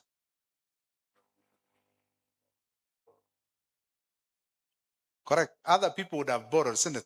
For what? If somebody else borrows and government stops its appetite for the same money, what would happen? The businesses, that money would have gone to generate. So the biggest culprit in killing our economy is the government, because it's borrowing, it's sucking money that would have gone to business. You see the problem? When governments are mismanaged, it kills the capacity of the same economy to grow employment.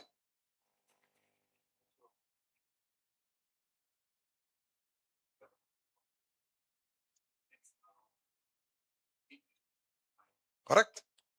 What is interest? Interest is the price of the money. So let me give you more data. Same Kenya's economy. So 700 billion is borrowed domestically. And then the other 1 trillion, because the difference is 1.7. So the other 1 trillion comes from abroad. Okay? Much of that comes from developed countries, other people's savings. For Kenya, 60% of that 1 trillion comes from one country, China. Only China. Okay? So I've explained, of the 4.1 trillion, I've explained 1.7, isn't it? Okay? Let's now look at our domestic tax, 2.4 trillion. Now that 2.4 trillion, 50% of it is used to pay interest on loans alone. Umeelewa? 50%, 1.2 trillion of Kenya's budget, that is 50% of our tax collection, goes to repay interest for the loans alone. Yes, only interest. Not the principal, interest alone. So therefore, our economy, 1.2 trillion goes to pay debt. Now, much of that debt was used, the borrowing the government took was used for things which don't generate income. If it was for things that are generating income, those things would pay for themselves. But now, we went and did State House, for example, we have renovated, we built a railway, we bought cars, we bought planes, we spoil our members of parliament with huge salaries. You know it. You know where the money goes. Okay?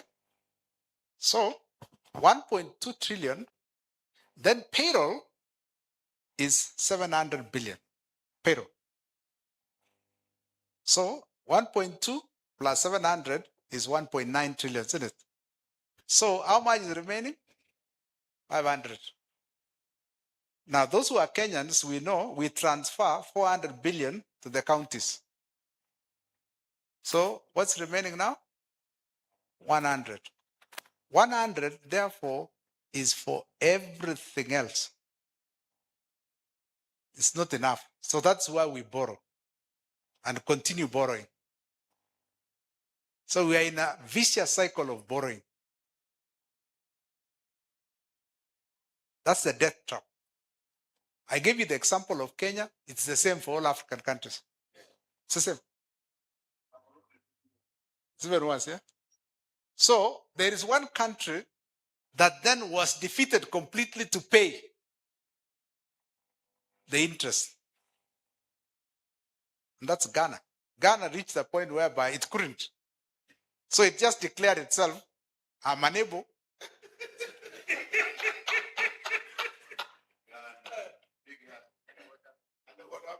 So, okay, let's use the example of a company. So that's so you understand. When a company is unable to pay its debts, what happens to it? Okay? It is put under receivership. Bankruptcy relates to individuals. Receivership relates to companies. It's the same thing. But okay, so it's insolvent, and then it's under receivership. So what do you do to a country that you are putting under receivership?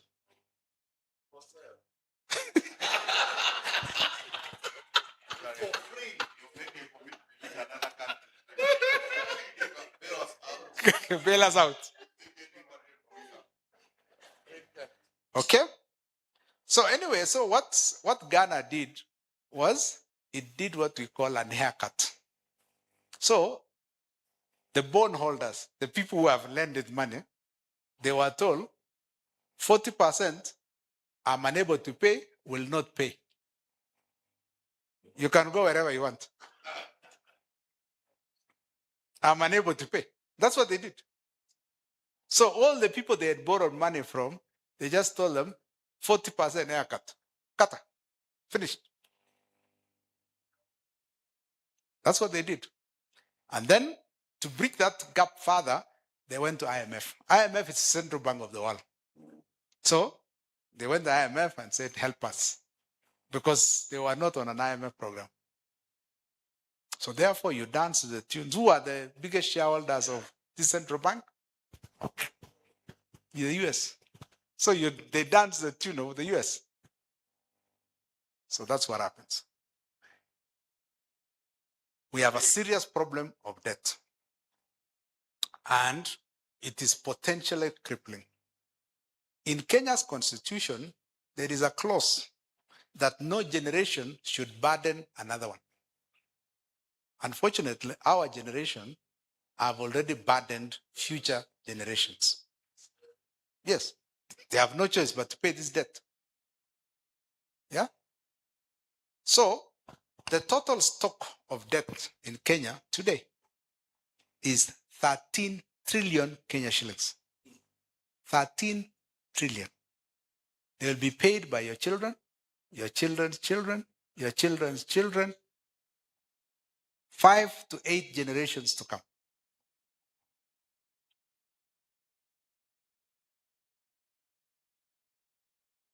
So I wanted to use the platform you have and really discuss how the country's finances are managed to the point of burdening future generations with debt.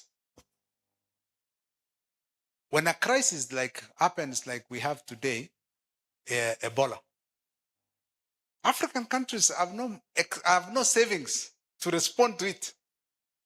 So we go back to now Mr. Friendly, America, and we tell them, if you don't save us, this thing will eventually catch up with you. So bring the money. So we have a serious issue of debt in Africa. And to me, the only way out is debt forgiveness. There's another way. We have not reached the production capacity to pay our debts.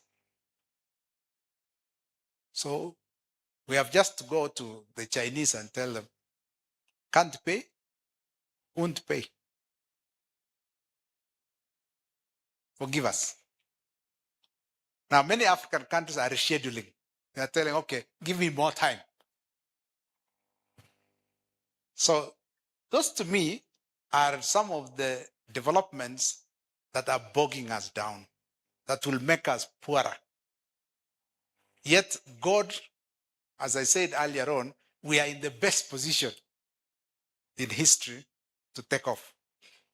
But some things are beginning to weigh us down. Next slide. Okay, so if you look at some of the impacts, because most of you never studied economics, I was pleasantly surprised that Reverend Pauline is a qualified accountant. Well done. Yeah. So if you look at some of this and the implications of on this, and I will explain further. So if you look at the Middle East war, you have seen the fuel prices. That's you feel it every day. Okay, port delays, inflation. So let me just say something about inflation, which is a general price increase. Now, I told you, okay, let me use Kenya as an example. I told you that a large part of our population, 46%, lives below the poverty line. The poverty line is $2 per day. So 46% of Kenya's population lives below. So this is somebody on the edge of life. If there is a price hike, like what happened last week, where transport costs alone went up by 50%, what happens to that guy on the edge? They fall off the cliff. Now, if you can't afford public transport, what do? They walk, isn't it? Now, this is a guy who the food prices have also affected him, so he cannot afford. Most people are on 1 meal a day. So a guy on 1 meal a day, and you then have a price hike of fuel, this guy would then have to work, and that 1 meal he could afford means now he can skip 1 meal, he'll have 1 meal in 2 days. Then his productivity drops. That is what we are facing as companies every day. In my company, we have subsidized food. We are now thinking of giving it free so that they have that one meal in a day to survive.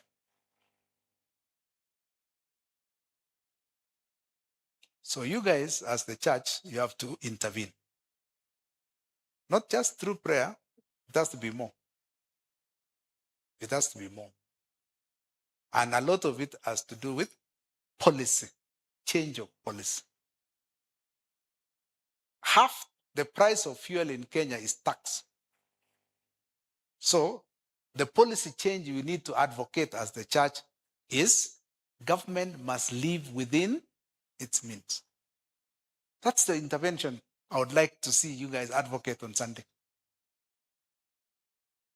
Because your congregation is suffering. They are really having it rough. So it is dangerous. In fact, it can destabilize Africa if we don't deal with this issue of oil price increase. The last shock that Africa had, and the world generally, was in 1973. So many people can't remember. So that oil shock. The Ukraine war also gave the world a shock. As I told you, they are the largest wheat producers, but also they produce a lot of fertilizer. Fertilizer comes from nitrogen. So it affects farm productivity because fertilizer is used to improve farm productivity. So that's also as a potential inflationary effect. And we already have absorbed that inflation to date. The US-China rivalry, okay? That rivalry affects the world too, because instead of them being friendly and enabling everyone in the world, okay, they undermine and undercut each other. Even some of the things they are doing in Iran is all about undermining and undercutting each other, which is unnecessary. Look at, for example, the US is the most interesting country in the world in terms of defense spending. The current data in the world, in defense spending, America spends $1 trillion in defense spending. And that takes 25% of their budget. It's just weapons. Why would America spend $1 trillion in making weapons? Weapons for what? To kill human beings, other human beings. There's another reason. 25% of their budget, 1 trillion. Now, the current data we have is that 1 trillion, the next 12 countries, their defense spending cannot even catch up with the US. So we have the most warlike country in the world. Now, the weapons America has can destroy the earth more than 100 times if they want to. So it's like, okay, if you can destroy it once, why do you want to destroy it 100 times more? So that, yet they say they are the most Christian. They are not. A defense budget of 1 trillion to do what? What do you want to destroy? Okay, so because of that 1 trillion, supposing it was to use now as forget about even loans, investments in other countries. Look at the employment it can generate. Incredible. The world can change if we have human beings with good hearts. Yeah. Then climate crisis, I explained.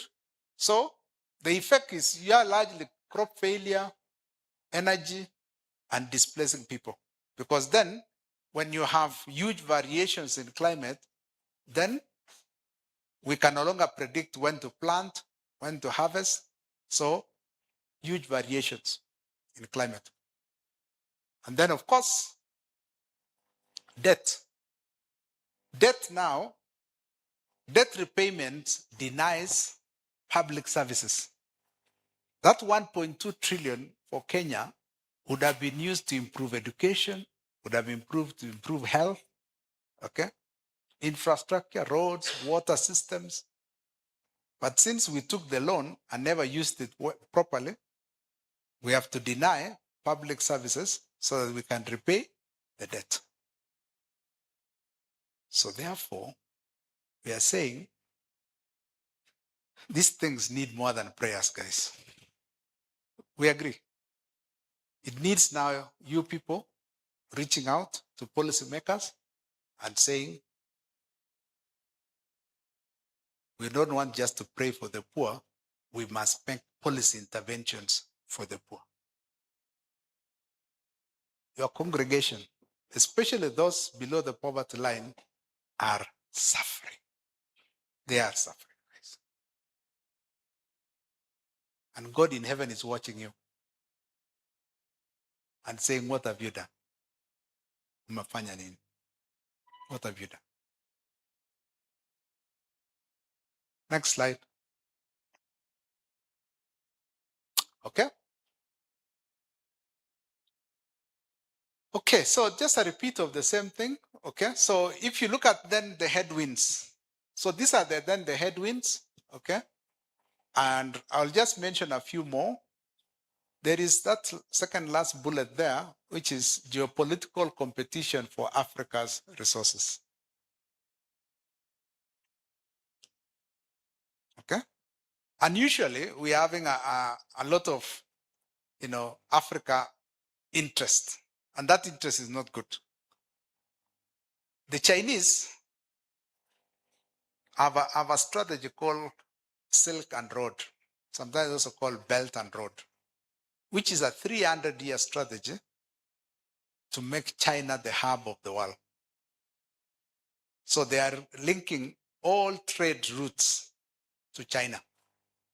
And they are building ports, they are building railways, they are securing sea routes, that everything terminates in China. Everything for the whole world. So they are beginning to emerge as a global power. So if Kenya, for example, were very good negotiators, we would never have paid for the SGR. China have an interest in accessing the minerals in DRC. And they are willing to do anything. So we should have told them, we give you Wayleaf, put the railway. But we went ahead and we never saw their strategy. So what did they do? We are paying for a railway they themselves are interested in extending to DRC for the motive of extracting Africa's resources. So again, I would like to see more of our pastors, our ministers, our moderators, our secretary generals studying economics and presenting to presidents and says, you guys protect the people, protect the people. Yeah? So we need to do something. And then also, we are having another issue of digital transformation. As I told you, technology is here with us, that is leveling the world. Okay? We need, as Africa, to be in the forefront of that digitization process. We control our data, okay, and secure the privacy of our people. So there's a whole debate emerging about data protection, digital resources, okay? Let Africa not miss the boat. Even the manufacture of computer resources, called semiconductors, a few countries control the production of the computer chips, the things that run the computer itself. The biggest producer of chips is Taiwan, which is China, then followed by Singapore, which are also Chinese. So you can see some countries are beginning to take incredible control of the resources of the planet. Let us not be bystanders as Africa. Let us be part of the action. Yeah? But that means we have to invest a lot in education. We have to invest a lot in disciplining our people so that then they can be global players. So there's a lot of work that we need to do. Yeah. Okay. Now, there are some human things that are important for us to ponder about. Number one is the young. Now, if you guys are waiting for a revolution, it will come from our young people. Okay? In Kenya, you saw them in 2024, the Gen Z revolution. My advice to you guys is you have not seen anything yet. Americans will say you ain't seen anything yet. Now, unemployment has been rising because our economies are not growing fast enough. But we also have another technological revolution that are going to make the problem worse. And this is AI, artificial intelligence. Artificial intelligence is taking over human processes. So companies who adopt AI will need less and less people. So where do we take our young people? Remember, we are the only ones still having babies. Where do we take our young people? I would like the church to have it as an agenda. In future conferences, this issue of young people in Africa and employment. How do we employ? How do we keep them busy? The young. Because if we don't keep them busy, into alcohol and into drugs, and then we have a disaster. I would like to put it as an agenda for the church. We economists will come and give you the data, and give you policy options. Then now from there, you use your capacity to advocate at higher levels in government and say, this is unacceptable. The church can do this, government can do this, private sector can do this. Let's sit together and deal with this problem of young people in Africa and unemployment, especially in the world of AI, artificial intelligence. Food for thought. Yeah, the church must. Now, the Catholic Church has taken a position, and I want you to read the encyclical, which was released on Monday by Pope Francis. Please read it. He has taken a position on this issue of young people and unemployment. I know he specifically attacked artificial intelligence, but it's a cry that those of us who make decisions at high levels need to say humanity is at stake. We can no longer keep quiet. So I would like the world Reformed churches to take a position. But please read what Pope Francis has written. Yes. Pope Leo. Oh, sorry, you're correct. Pope Leo. Yes. Please read it.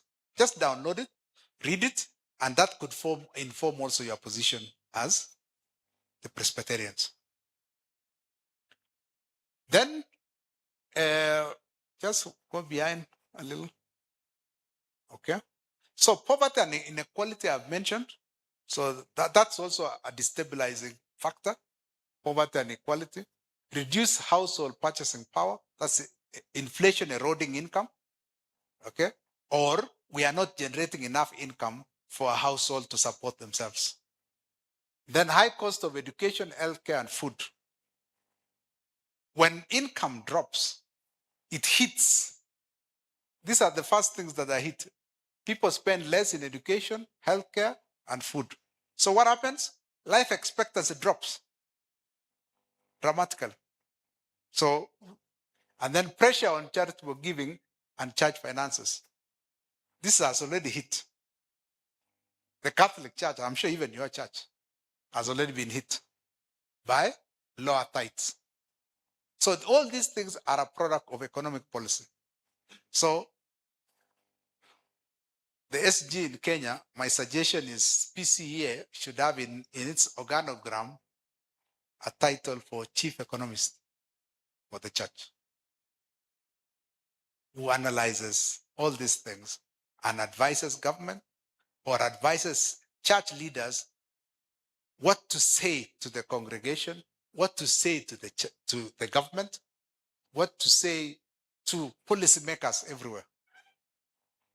You guys can no longer keep quiet. You can't. This is something you have to take a position.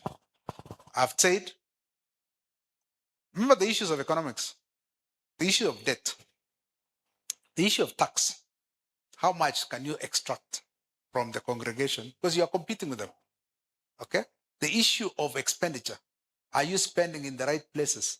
Education, health, food. Those to me are the top 3 priorities of any government. And the church should be the controller to be saying, no, you are spending less in education. Why are you putting money in MP salaries? Our members of parliament in Kenya are the highest paid in the world. Why? Yeah. Politics is big business in Kenya. Why? So those are the things the church must mention. So, Reverend, put a chief economist. I will be the mentor for your chief economist. So then the church leaders take greater position in how the economy works. You must take a greater interest in how the economy works. Okay? So why am I pleading with the church? I want you to be the moral voice in society. Very strong. Probably even, let me use it, extremely strong. Is that possible? Extremely strong?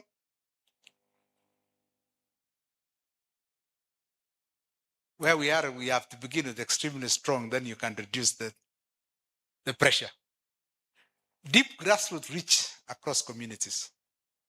You become the voice of the voiceless. Our politicians who we elect have lost that voice. Okay? The church should be that voice. Then ability to mobilize people and resources. You meet with them every Sunday, at least once in a week, some more. So you have this convening power. Use your convening power. Okay? And then capacity to influence values and accountability in society. Is that too much to ask for the church to be strong? Is it too much to ask of you guys? Yeah? Next slide. Okay, so at least these are just stories from over management issues. I've talked about them. Okay, that governance matters. Okay, I have always believed that when God, actually it was from Desmond Tutu. Let me put it what Desmond Tutu said. He came to Kenya. It was 96 or something, around there. So he came to Kenya and he was preaching at All Saints Cathedral. And then he said, we are all mistakes of creation. I'm a Catholic myself. I was not there. I saw it on TV, what he said. So he said, we are all mistakes of creation. He said, the first person God made was the African. He molded the African, put it in the oven, and he forgot. So we got our dark skin. Then he said, the next one was the Mzungu. He was too careful, akatoa mapema. He removed earlier. And then he said, he got it right to the Asian. Just about the same, the right color. So he said, all mistakes of creation. But let me add just a little twist to it. I'm not a Desmond Tutu. That little twist is God left a loose nut somewhere when he created our people. And that loose nut he left was leadership. And so this Sunday, can you pray to God and say, please tighten for us this thing? Because that's our only problem. Poor leadership translates to poor governance. And that's the only thing. God has given us everything else, just that one thing. And if we tighten it, we're off. Yeah? So, financial sustainability for you guys, diversified income streams. I love what the PCA in Kenya is doing. All these conference centers. Okay. I recall in 1999, we did a new strategic plan for the Red Cross. And like all Red Crosses in the world, they receive donations and they just disburse. So the then Secretary General said, you guys are teaching at the university, give me ideas. So I was in that team that was giving new ideas. And the Red Cross in Kenya is the most progressive in Africa. If you go to their offices somewhere here, they're not far from here. They have a hotel, 5-star hotel. They build a 5-star hotel. They have a conference center. They have so many amenities. They have a school, hospitality school. Okay, and they are generating a lot of income. So it's one of the most independent Red Cross societies in Africa, or actually in the world. So those of you from other countries, probably you need to pass through the Secretary General of the Kenya chapter to understand what they have done in diversifying income streams. But Secretary, you need a new strategy to widen the income streams. What you can do to generate local resources. You need to do that so that then we can do more programs. Remember what I told you? There are very many poor people and the church needs to make an intervention. Yeah. Investment in productive assets. Now, many churches have dead assets. Assets which are not generating any income. So we need now to look at, and some of it could be through partnerships with private sector. You can do partnership with private sector. If you have land, private sector can give you the capital, put up rental houses, generate income, give it to the poor. Don't take it yourself. Give it to the poor. There are many poor people in Africa. Okay? Social enterprise and community projects. This, you have to enable the communities themselves to stand on their own feet. There is giving, and there is also enabling them to stand on their feet. So that's why that chief economist, that person is the one to be the preacher to the people and say, start your own enterprise. The church will assist you in marketing. The church will assist you in capacity building, skills development. Let the church be more entrepreneurial in ensuring that communities stand on their feet. It is your responsibility. They are God's people, you know. And then digital and financial innovation. Young people can be programmers, can be what. There's a lot of digital activity that is being paid. Okay? Like call centers. You know, call centers are companies that are looking for services where people can receive calls and that. If we obey as private sector what Leo is saying, halt artificial intelligence, give opportunity to young people to get a job instead of computerizing everything.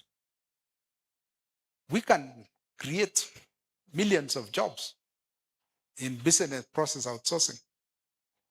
So there are so many digital jobs that young people can be absorbed. Remember, Africa has the youngest population. We are the youngest. Okay? And also, whatever we get, what do? We save. Yeah, we need to save. Don't consume. Keep it. You know, the church is lucky in Kenya. You are not taxed. You are tax exempt. So the corporation tax in Kenya is 30%. So that 30% in lieu of paying tax, what do you do? In lieu of paying tax, save it and reinvest it to make a change in the community. Sindio? Yeah? And finally, okay, my leadership called to the church. Ethical and visionary leadership, that's easy to explain, isn't it? Courageous institutional reform. I know the Kenyan church is due for a lot of reforms, and we have discussed with Secretary General, it's due for a lot of reform to strengthen the center. The center in Kenya is very weak. We need to strengthen the center. Intergenerational collaboration.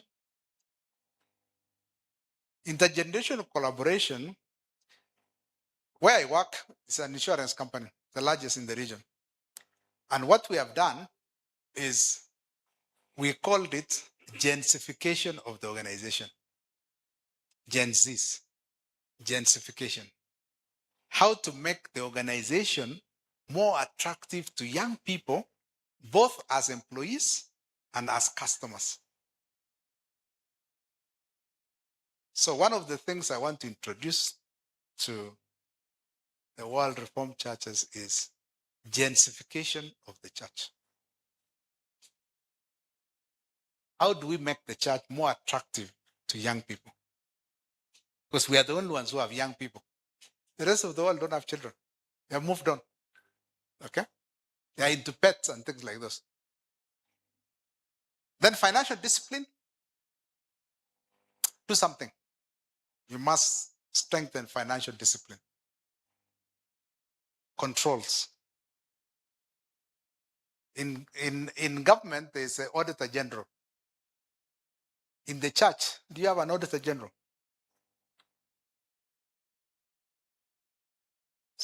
Some countries, you have the auditor general. Internal audit. How strong is that internal audit? Yeah? External auditors. Okay? I have seen a church publish their accounts in Kenya. Sitam. They publish. They said, this is the revenue we collect. I think the last accounts they had collected 2.7 billion. And they said this is a surplus. KRA, of course, the revenue authority will not go after it because they are exempt by law. You don't pay any tax. So I would like to see PCA Church. Can you publish for us?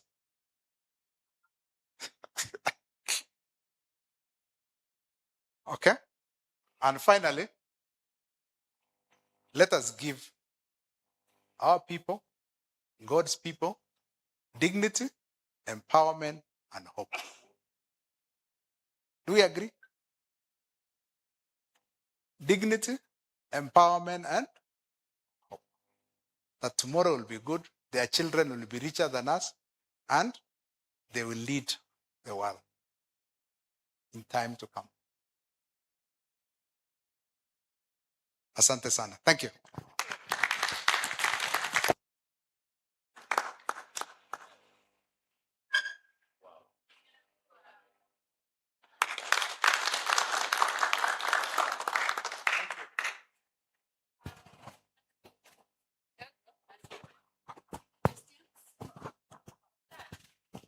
I told you I was a lecturer, so this is familiar ground.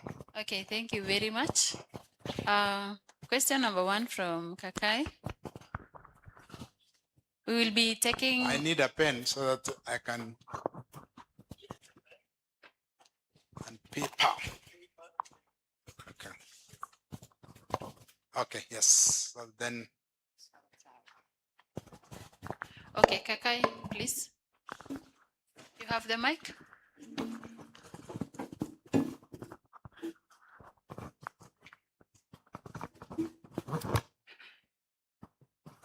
Bwana Yesu asifiwe. Amen. I have only two questions. First, because of time. First, I have enjoyed the topic. It has been active. So you have blamed. You have said that poverty and it is a cause of poor leadership and incompetent leadership. So, as a church, what should we do so that in the process of putting for asking accountability to leaders without, how can we ask accountability from leaders without causing division? Because I can give an example. Today, you hear NCCK gives a statement condemning immorals and corruption in the country. Then the next day, you hear voice of Kenya Evangelical Alliance. They challenge the flock remain watching in disbelief. So how can we condemn evil and corruption in society without causing division among church members and in church? Then another thing, because we are convinced that all leadership comes from God, so we should respect them. Then should we change mind ya kwamba there is now some leaders comes from the Shetani, because the devil, because they do the exactly opposite to what the Bible says. Yeah, that's all. Thank you. Dr. Thank you. Thank you very much. At the back. Thank you very much. First is what you had tried to challenge. So please kindly tell us what would happen if we defaulted the debt as a country. Just decide here to Lipi. So what will happen? Second, there is the two things you mentioned about the courageous institutional reform and gentrification of the church. In a democracy, like the Presbyterian Church, the Reformed Church of South Africa, know that. How would you be able to undertake that, whereby you might be the lone voice, even when you try to do that courageous institutional reform? What would one do? Two, gentrification. The younger persons that we would want to come and we do gentrification of the church, they have a challenge. They do not want systems. They have a challenge with respect to authority. So again, how do we balance so that we don't lose the institution, even as we try to gensify the church? Thank you very much. The last question so that he responds first. Yes, Rev. Thank you. I always like to hear you because it's not the first time you are challenging my thoughts and giving us facts. I love it when you just, it comes from you. That is, that shows that we need to aspire to get to those levels. Thank you. You mentioned something about carbon credits. And I remember the former COPs, they had already committed that they are going to begin paying. They have never paid. Who is this that is the regulatory body that ensures that those who remit this carbon pay for it? The others have been asked. Thank you. Okay, let's take, yeah. Let me answer this. You lose your thought process. Okay. Leadership and incompetence. It's a product of largely two things: education and the value system societies evolve. Okay. Now, the average voter in Kenya, has only had 8 years of education. So the person making the decision to interview the leader reached class 8. That is where the problem is. So if you look at, say, Nairobi, how did we end up with a governor like Song? How did we end up? The people doing the interview are those guys in the informal settlements, the 55%. So they did the interview, they were the majority, and he won. Now, when we were writing the new constitution in Kenya, one of the proposals, and I'm the one who made it, is we need to make the capital city a special district where the national government has a say because it's the capital city, and make it a special district where you appoint a minister to be in charge of Nairobi who sits in the cabinet. Because if we let democracy work, we will have the current outcome. So the solution is more long-term. It's not overnight. Governments in Africa must invest a lot in education. This country we admire called Singapore, the average number of years in school is 16, double Kenya's. So the average Singaporean makes a better decision at the time of elections because they are better educated, more exposed. So there is no quick fix to solving the leadership problem. I am more inclined these days to look at the leadership system in China. They don't do it in democracy. However, the people who lead China are the top leaders in their society. The current president was top of his class in engineering. So how did this person float to the top? Our greatest challenge in Kenya is the last, especially 50 years, we have allowed the crooks to float to the top of our society. And good people have been suppressed to go to the bottom. So what has happened?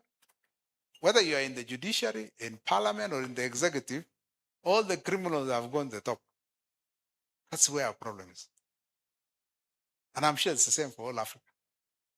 So the church needs to make that intervention. And that's my proposal. It's not be a quick fix, but you then say, government, invest in education. So let's improve the quality of decisions by the voter. The quality of decisions, not only for leadership, but also for their own lives. They make better decisions if you educate them. So that is why the church should be an advocate for free education.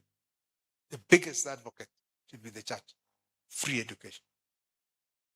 So leadership will not be fixed. We are the ones who created this incompetence because we allowed, over time, we allowed people to rise to the top who didn't deserve to be at the top. In the next elections, I would like reverends stand for elections. Let's see. And then take that voice to parliament. Let's be more overt and vocal. If you are corrupted, then you talk about all leaders come from God. That assertion was made in a different time, in a different era. All leaders come from us. They are a product of us. Don't blame God.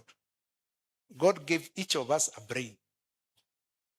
And we must use that brain to make the right decisions. Some people are using less information to make decisions because they never went to school. That is why education becomes the key to transforming a society. Education is the key. What happens if we default? We need to default at scale. Massive.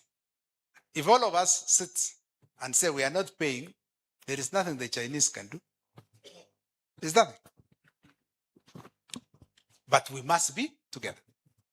We cannot, you see, if one country does default, it's very easy to pin them and slaughter them. We must all be together. So Africa can say, guys, you have taken too much. We can't pay, won't pay. There's nothing you can do. There's nothing you can do. They cannot invade us. We have more people who are younger, so they are better fighters. Institutional reform, yes. Reform is possible, Reverend. It's possible. Don't underestimate the power of reform. And there's a book I want you to read. Okay? Because that will teach you how reform is done. And they won the Nobel Prize for Economics last year. And the title of the book is The Power of Creative Destruction. The Power of Creative Destruction. It's there in Kenyan bookshops. You can get it, I'm sure. Those of you from other countries, you can buy it in Nairobi on your way. They won the Nobel Prize for Economics last year. The year before, 2024, there was also some other guys who won the Nobel Prize based on their book, Why Nations Fail. Why Nations Fail. So read that one, Why Nations Fail and the Power of Creative Destruction. It gives you all literature on reform, how to destroy an old system, create a new one. They are all guidelines. So they are there. It is possible. All we just need to do is have courageous leaders. But courage in leadership is a personal conviction. It's a conviction. Okay? To say, I will stand for it. You sacrifice yourself. So for genification, you see, Gen Zs, remember Gen Zs are our children. All your children are in your teens or 20s, isn't it? So they're the Gen Zs. You are the parents of Gen Zs. How are you parenting them at home? How are you parenting them?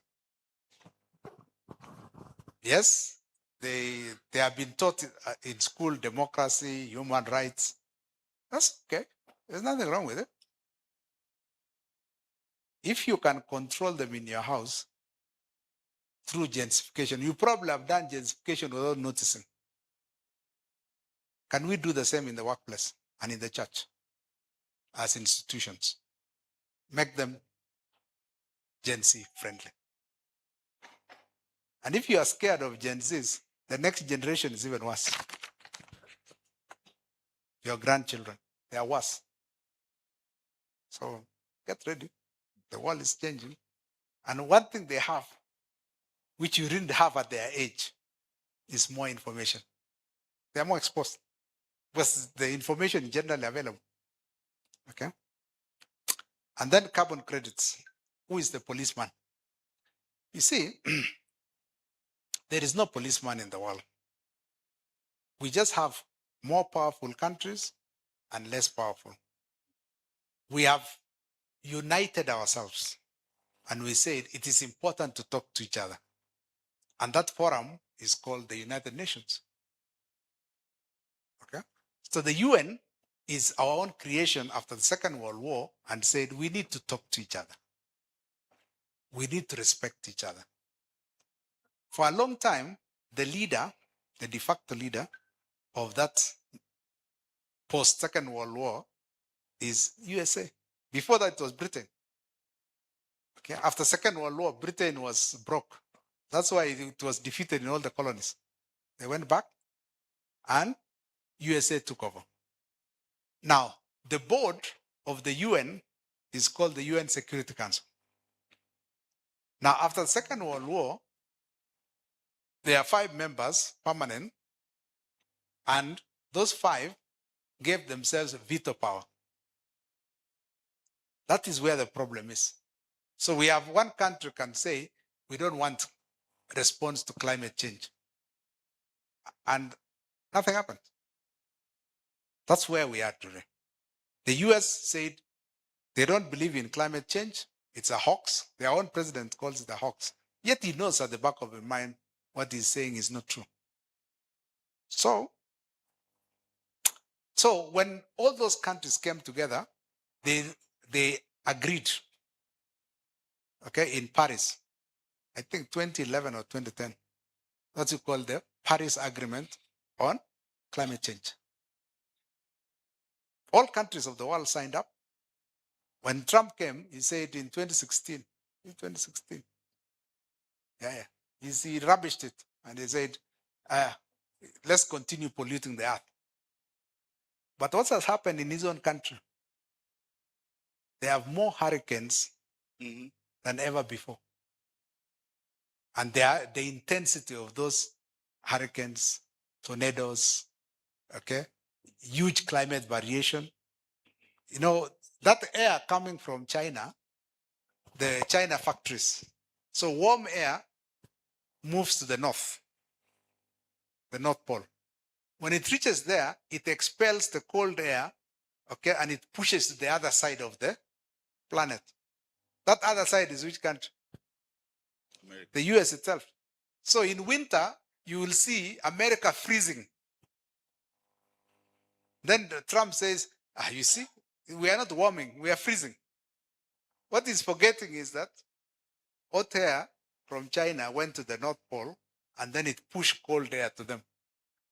And that has affected agriculture because they have less time to plant. So these things are real and they are scientific. And we need to sit together as a community of nations and say, the earth, that which God gave us, is suffering.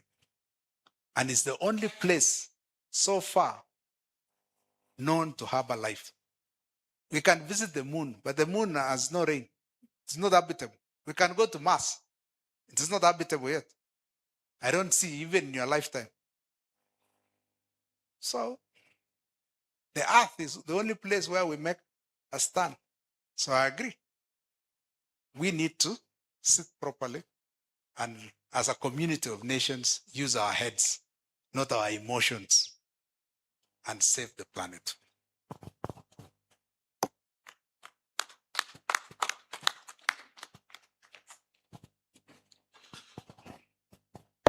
Doctor, I would like to know how to pronounce the name. Is it Kipetich or Kipnyetish? Yes. Dr. Kipnyetish, thank you so much for your presentation. And it's a very delicate and technical topic, which you have done with ease. And you have shown a mastery of the problems that if we do it the other way around and change the narrative, we can make Africa great. Let me state my position now. Yes.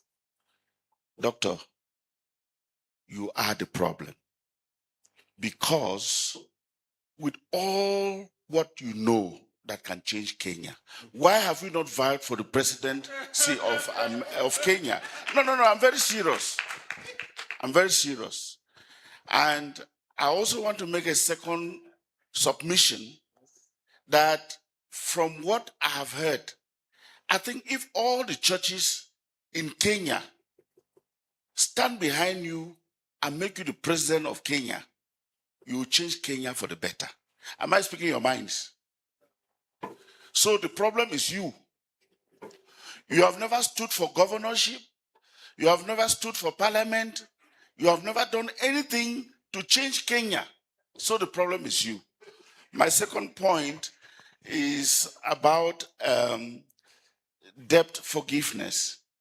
Do you agree with me that the debt situation in Africa is an intentional one where the West and those IMF and everybody wants to make sure that we don't come out of our debts? I'll give you an example.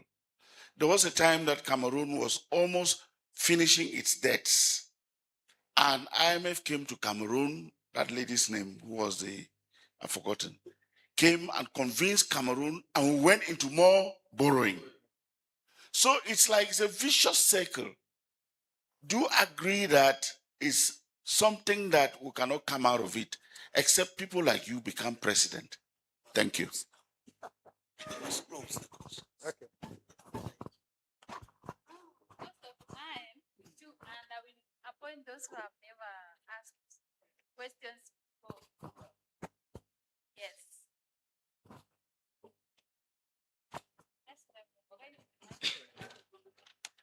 Thank you so much. Thank you so much for this opportunity. I am so grateful that today I have got to see and meet a person that I have longed to see. I've been just seeing him in TV, So thank you so much, Daktari. I want to agree with my brother here. Dr. Gumgetich has run an organization in Kenya called KWS, and I think he did so well. So after his contract ended, I don't know where he disappeared to. It is today that I'm meeting him and seeing that he's a CEO somewhere. I was amazed by the data that you presented to us, and it was so mind-boggling for me that I was scared. Is the world ending, or where are we headed to? But thank you for painting that reality.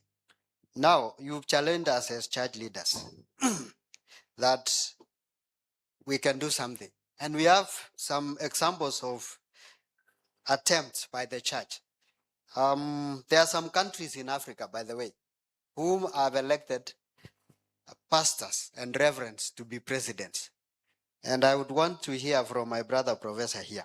The other day, Malawi had Reverend Lazarus Chakwera as the president. With the president being a pastor or a reverend, what was the situation?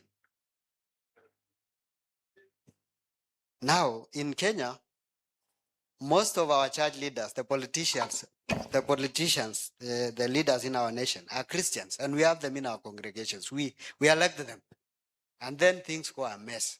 What actually is the problem? What actually is the problem? Is it the system? Is it the human nature? Is it our theology in our churches? I'm wondering. That is the question that I want to put across. And yeah, that is my question. What is the problem?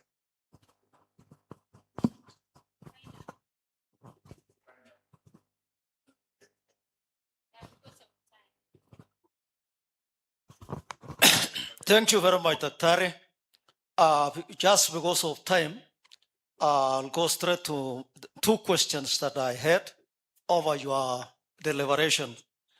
This issue of the principle of borrowing, that it is not being paid. What is being paid is only interest. So it remains till when? And who is going to pay?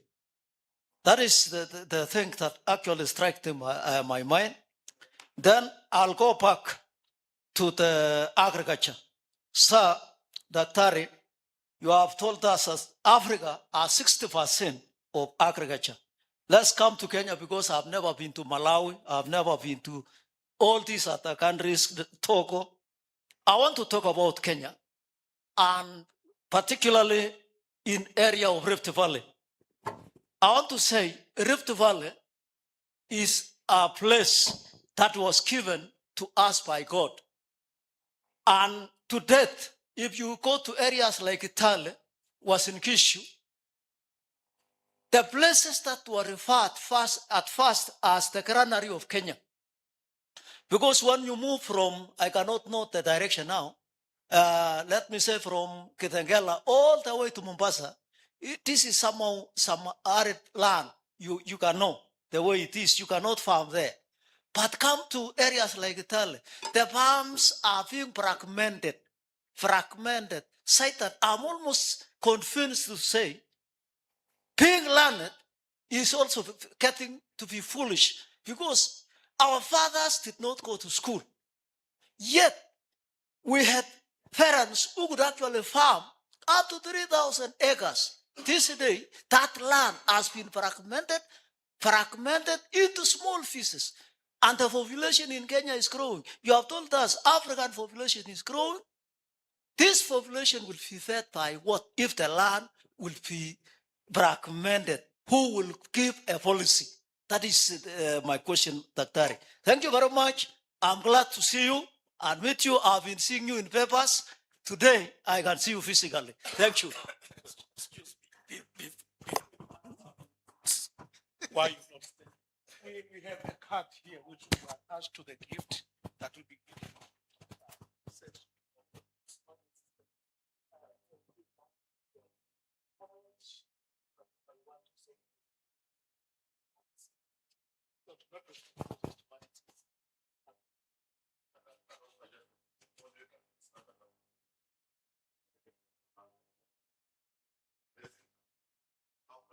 We are blessed with having next. Yeah, so let's give my sister a chance. Thank you,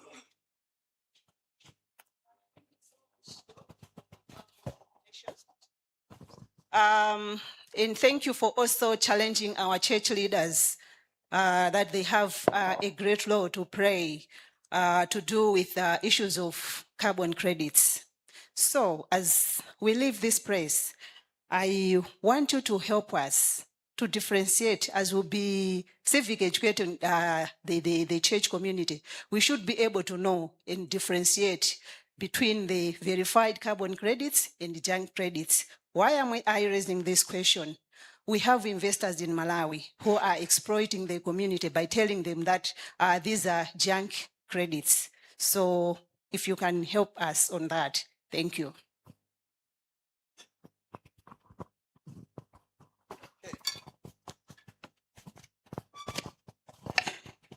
Okay, let me begin with the last one. It was as easy for me.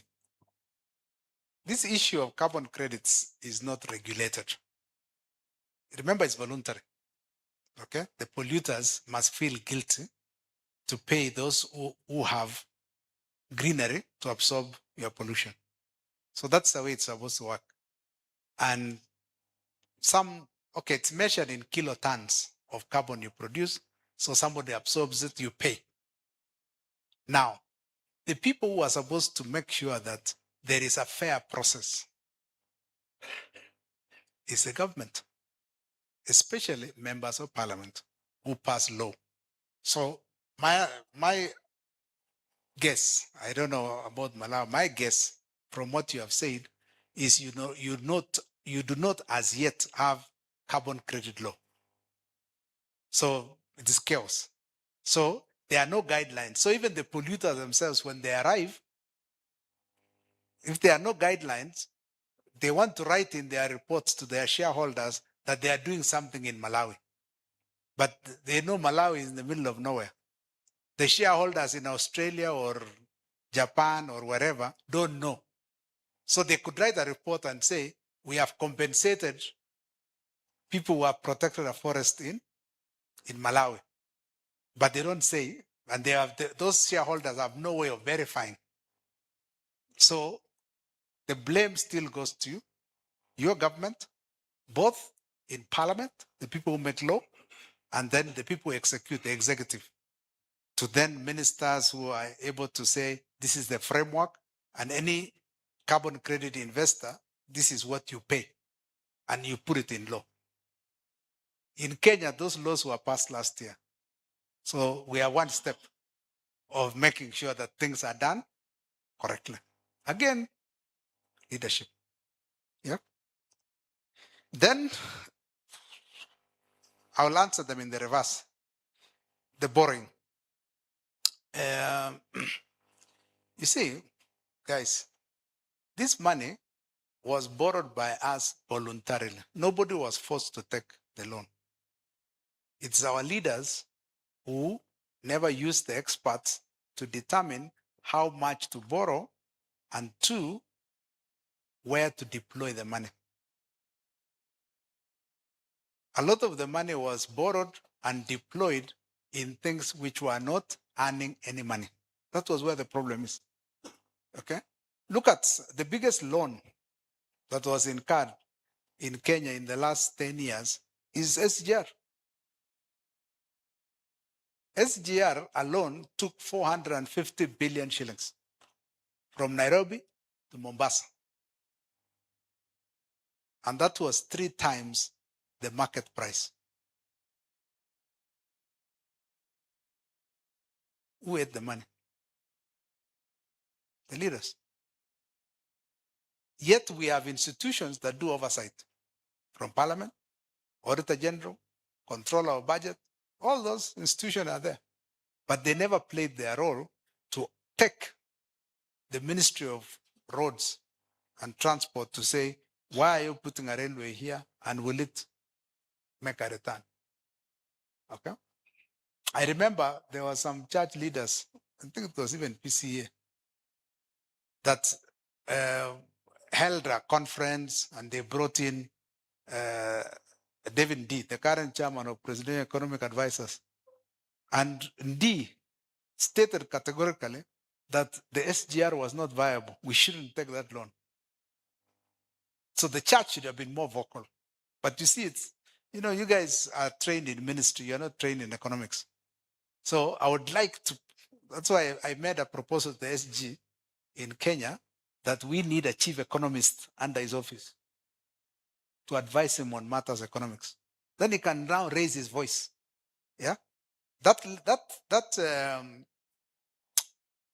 letter, which was written by Pope Leo is not a computer expert. It was written by an expert. Who are those? And then he appended his name. So we need to raise our voice. On the issue of agricultural land, I agree with you. Our populations are increasing very, very fast. At independence in 1963, Kenya's population was 8 million. Today we are 58. 50 additional million people on the same land. 58. Yes, 58. We have 50 million more people in 63 years. The current projection for Kenya that by 2100, the next 74 years, we will have 160 million people in Kenya. The question is, where will they live? What will they eat? Where will they get water? Those are questions now we ask serious questions. So last year, there was a group in Eldoret that invited me, and I made a proposal that we have to have what the Tanzanians called ujamaa in the past. In Israel, it's called kibbutz. We need to have a kibbutz where people live in one corner and they free their other agricultural land. Again, that chief economist for the church will make such proposals. Just like William as a chief economist, advising him on what needs to be done. Okay? So we need to resettle people and improve agricultural productivity. Agricultural productivity will come from many things. Better animal husbandry, better crop husbandry. But all that is what people need to do in universities, research on, like, I mean, who discovered fertilizer? You have an idea? It was an Israeli guy, because they were in a desert, and then now it's like, hey, what do? We need to improve agricultural productivity. And he won a Nobel Prize. So we need to invest in education so that experts can give us ideas, because we have to prepare ourselves as Kenya to manage 3 times the current population by 2100. Stuff. We will not be there, but our children will be there. Yeah. On church ministers as presidents, it is not that, you see, politics is a different ballgame. Now, I told you earlier on, we have allowed never-do-wells, charlatans to flow to the top of our societies. So, Chakwera entered a system of criminals. Now, what he failed to do was to destroy that system. That's why I'm telling you, go and read The Power of Creative Destruction, how to destroy a criminal system. So, that criminal system swallowed him, and he became one of them.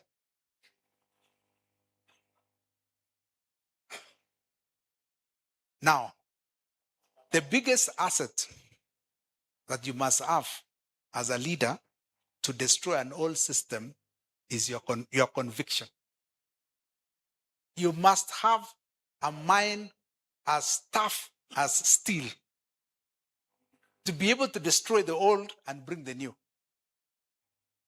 I have done it in one organization in Kenya called Kenya Wildlife Service. I went there, and the criminals were waiting for me at the door. And I'll give you an example of a decision I made on day 1, and I arrived. On my desk, there was an order for a car from Germany, a BMW, for the director, for the boss, by the guy who was there before me. He was fired. So the organization at that time, 2004, had a debt of 1 billion shillings. Why would somebody be ordering a car of 6 million shillings, okay, when you have a debt of 1 billion, suppliers you have not paid? The organization was in a crisis. So they had paid a deposit of 1 million shillings. I told the supplier, I don't want this car, I don't need it, okay, take it back. Then he said, then you lose the deposit. I said, fine, let's lose the deposit, let's save 5 million and pay a supply. That was decision, day one. Then there was a group of people that came and said, oh, you are the new director. Every director gets their office renovated. I said, you guys are broke. How can you renovate the office? I said, I'll use the same furniture. There's nothing wrong with them. And I used the same furniture in that office for the 8 years I was there. It's conviction. A lot of our leaders are weak. The heart is weak. And the criminals are just waiting for you to lure you in the trap. You must have a nerve of steel to say, I must make a difference. So you read that book, The Power of Creative Destruction, how you dismantle the old without violence. That's what happened in Singapore. Lee Kuan Yew is the master of creative destruction. Read it. One day you will have a probably chit chat in future on how to destroy the old and bring the new. Debt forgiveness. As I said, this debt, we are the ones who borrowed it. Voluntarily, nobody was forced. And then we borrowed so much, then we realized later on, it is too much. It's going to create a crisis. Now, it's also the responsibility of the lender to be careful. They should have stopped and say, hey, your capacity to repay is diminishing. So I'm not going to give you more. But since the criminals are the ones who have floated the top, for me, if we encourage African economies to grow, we can pay.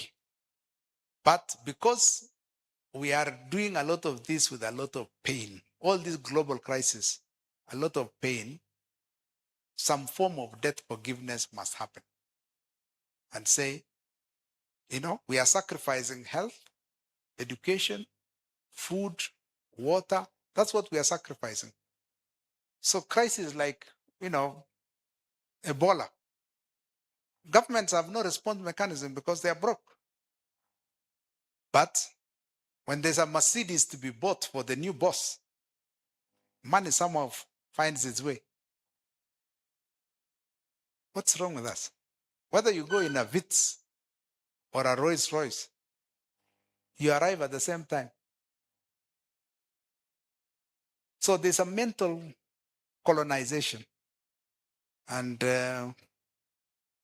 with all due respect to the people who went to Alliance, we are suffering from Alliance culture in Kenya. There's a problem with that school in how Alliance, for those who are non-Kenyans, is our premier secondary school since 1926. Alliance is a problem. And it has been copied by other schools. So when somebody reaches public office, they find themselves entitled. They see a sense of entitlement. And that's the same in all of Africa, I mean, Jaquera went for a meeting in London, which was online. And even the hosts were like, no, it's supposed to be online, Mr. President. Why are you arriving here?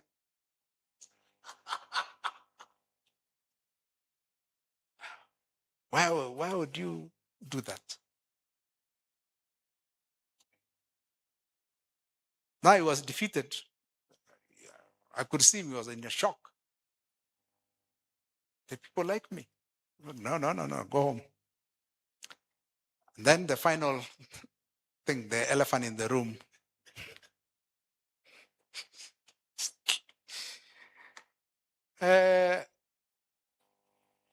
One, I don't want to join that bandwagon. Those people who are floated at the top. Okay.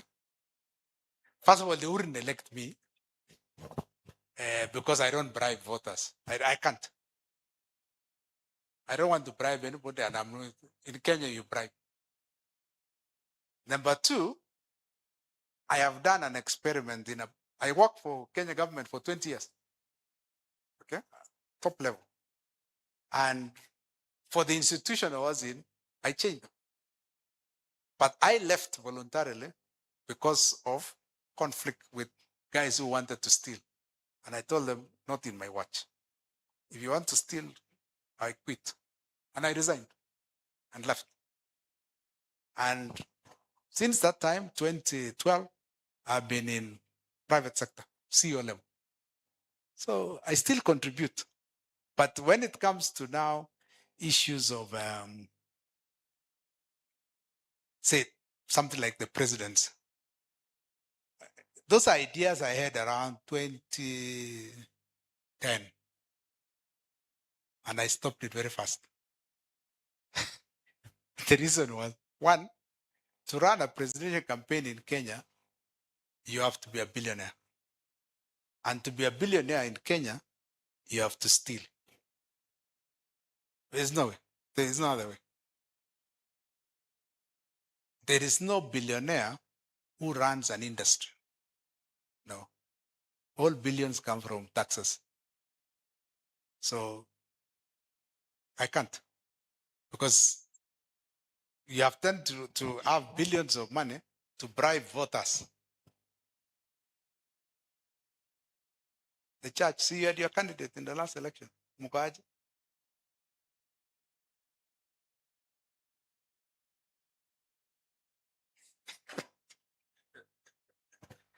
So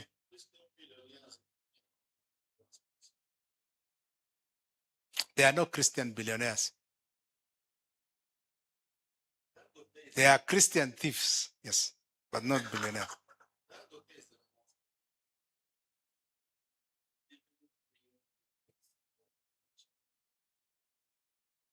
Mhm.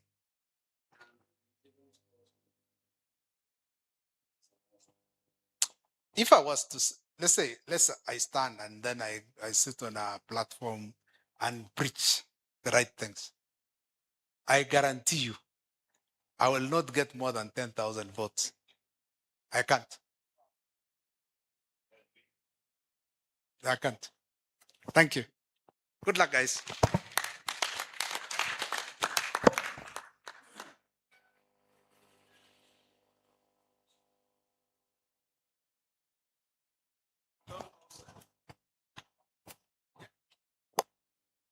Is God?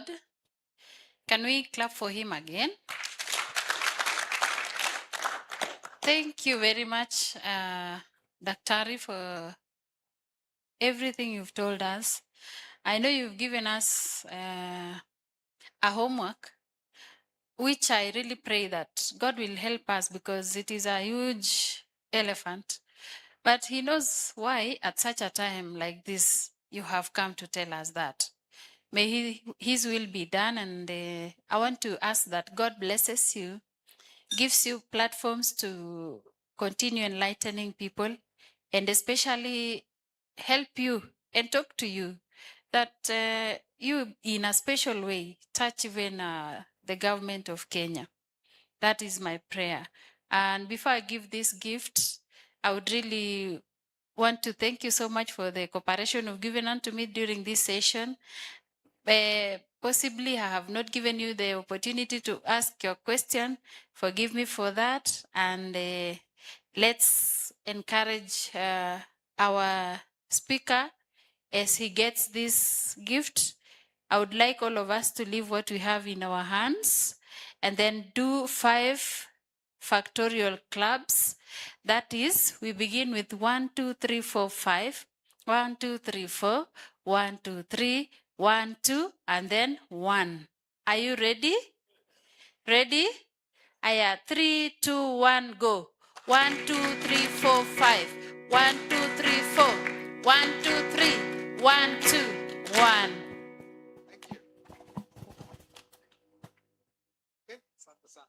Bless you.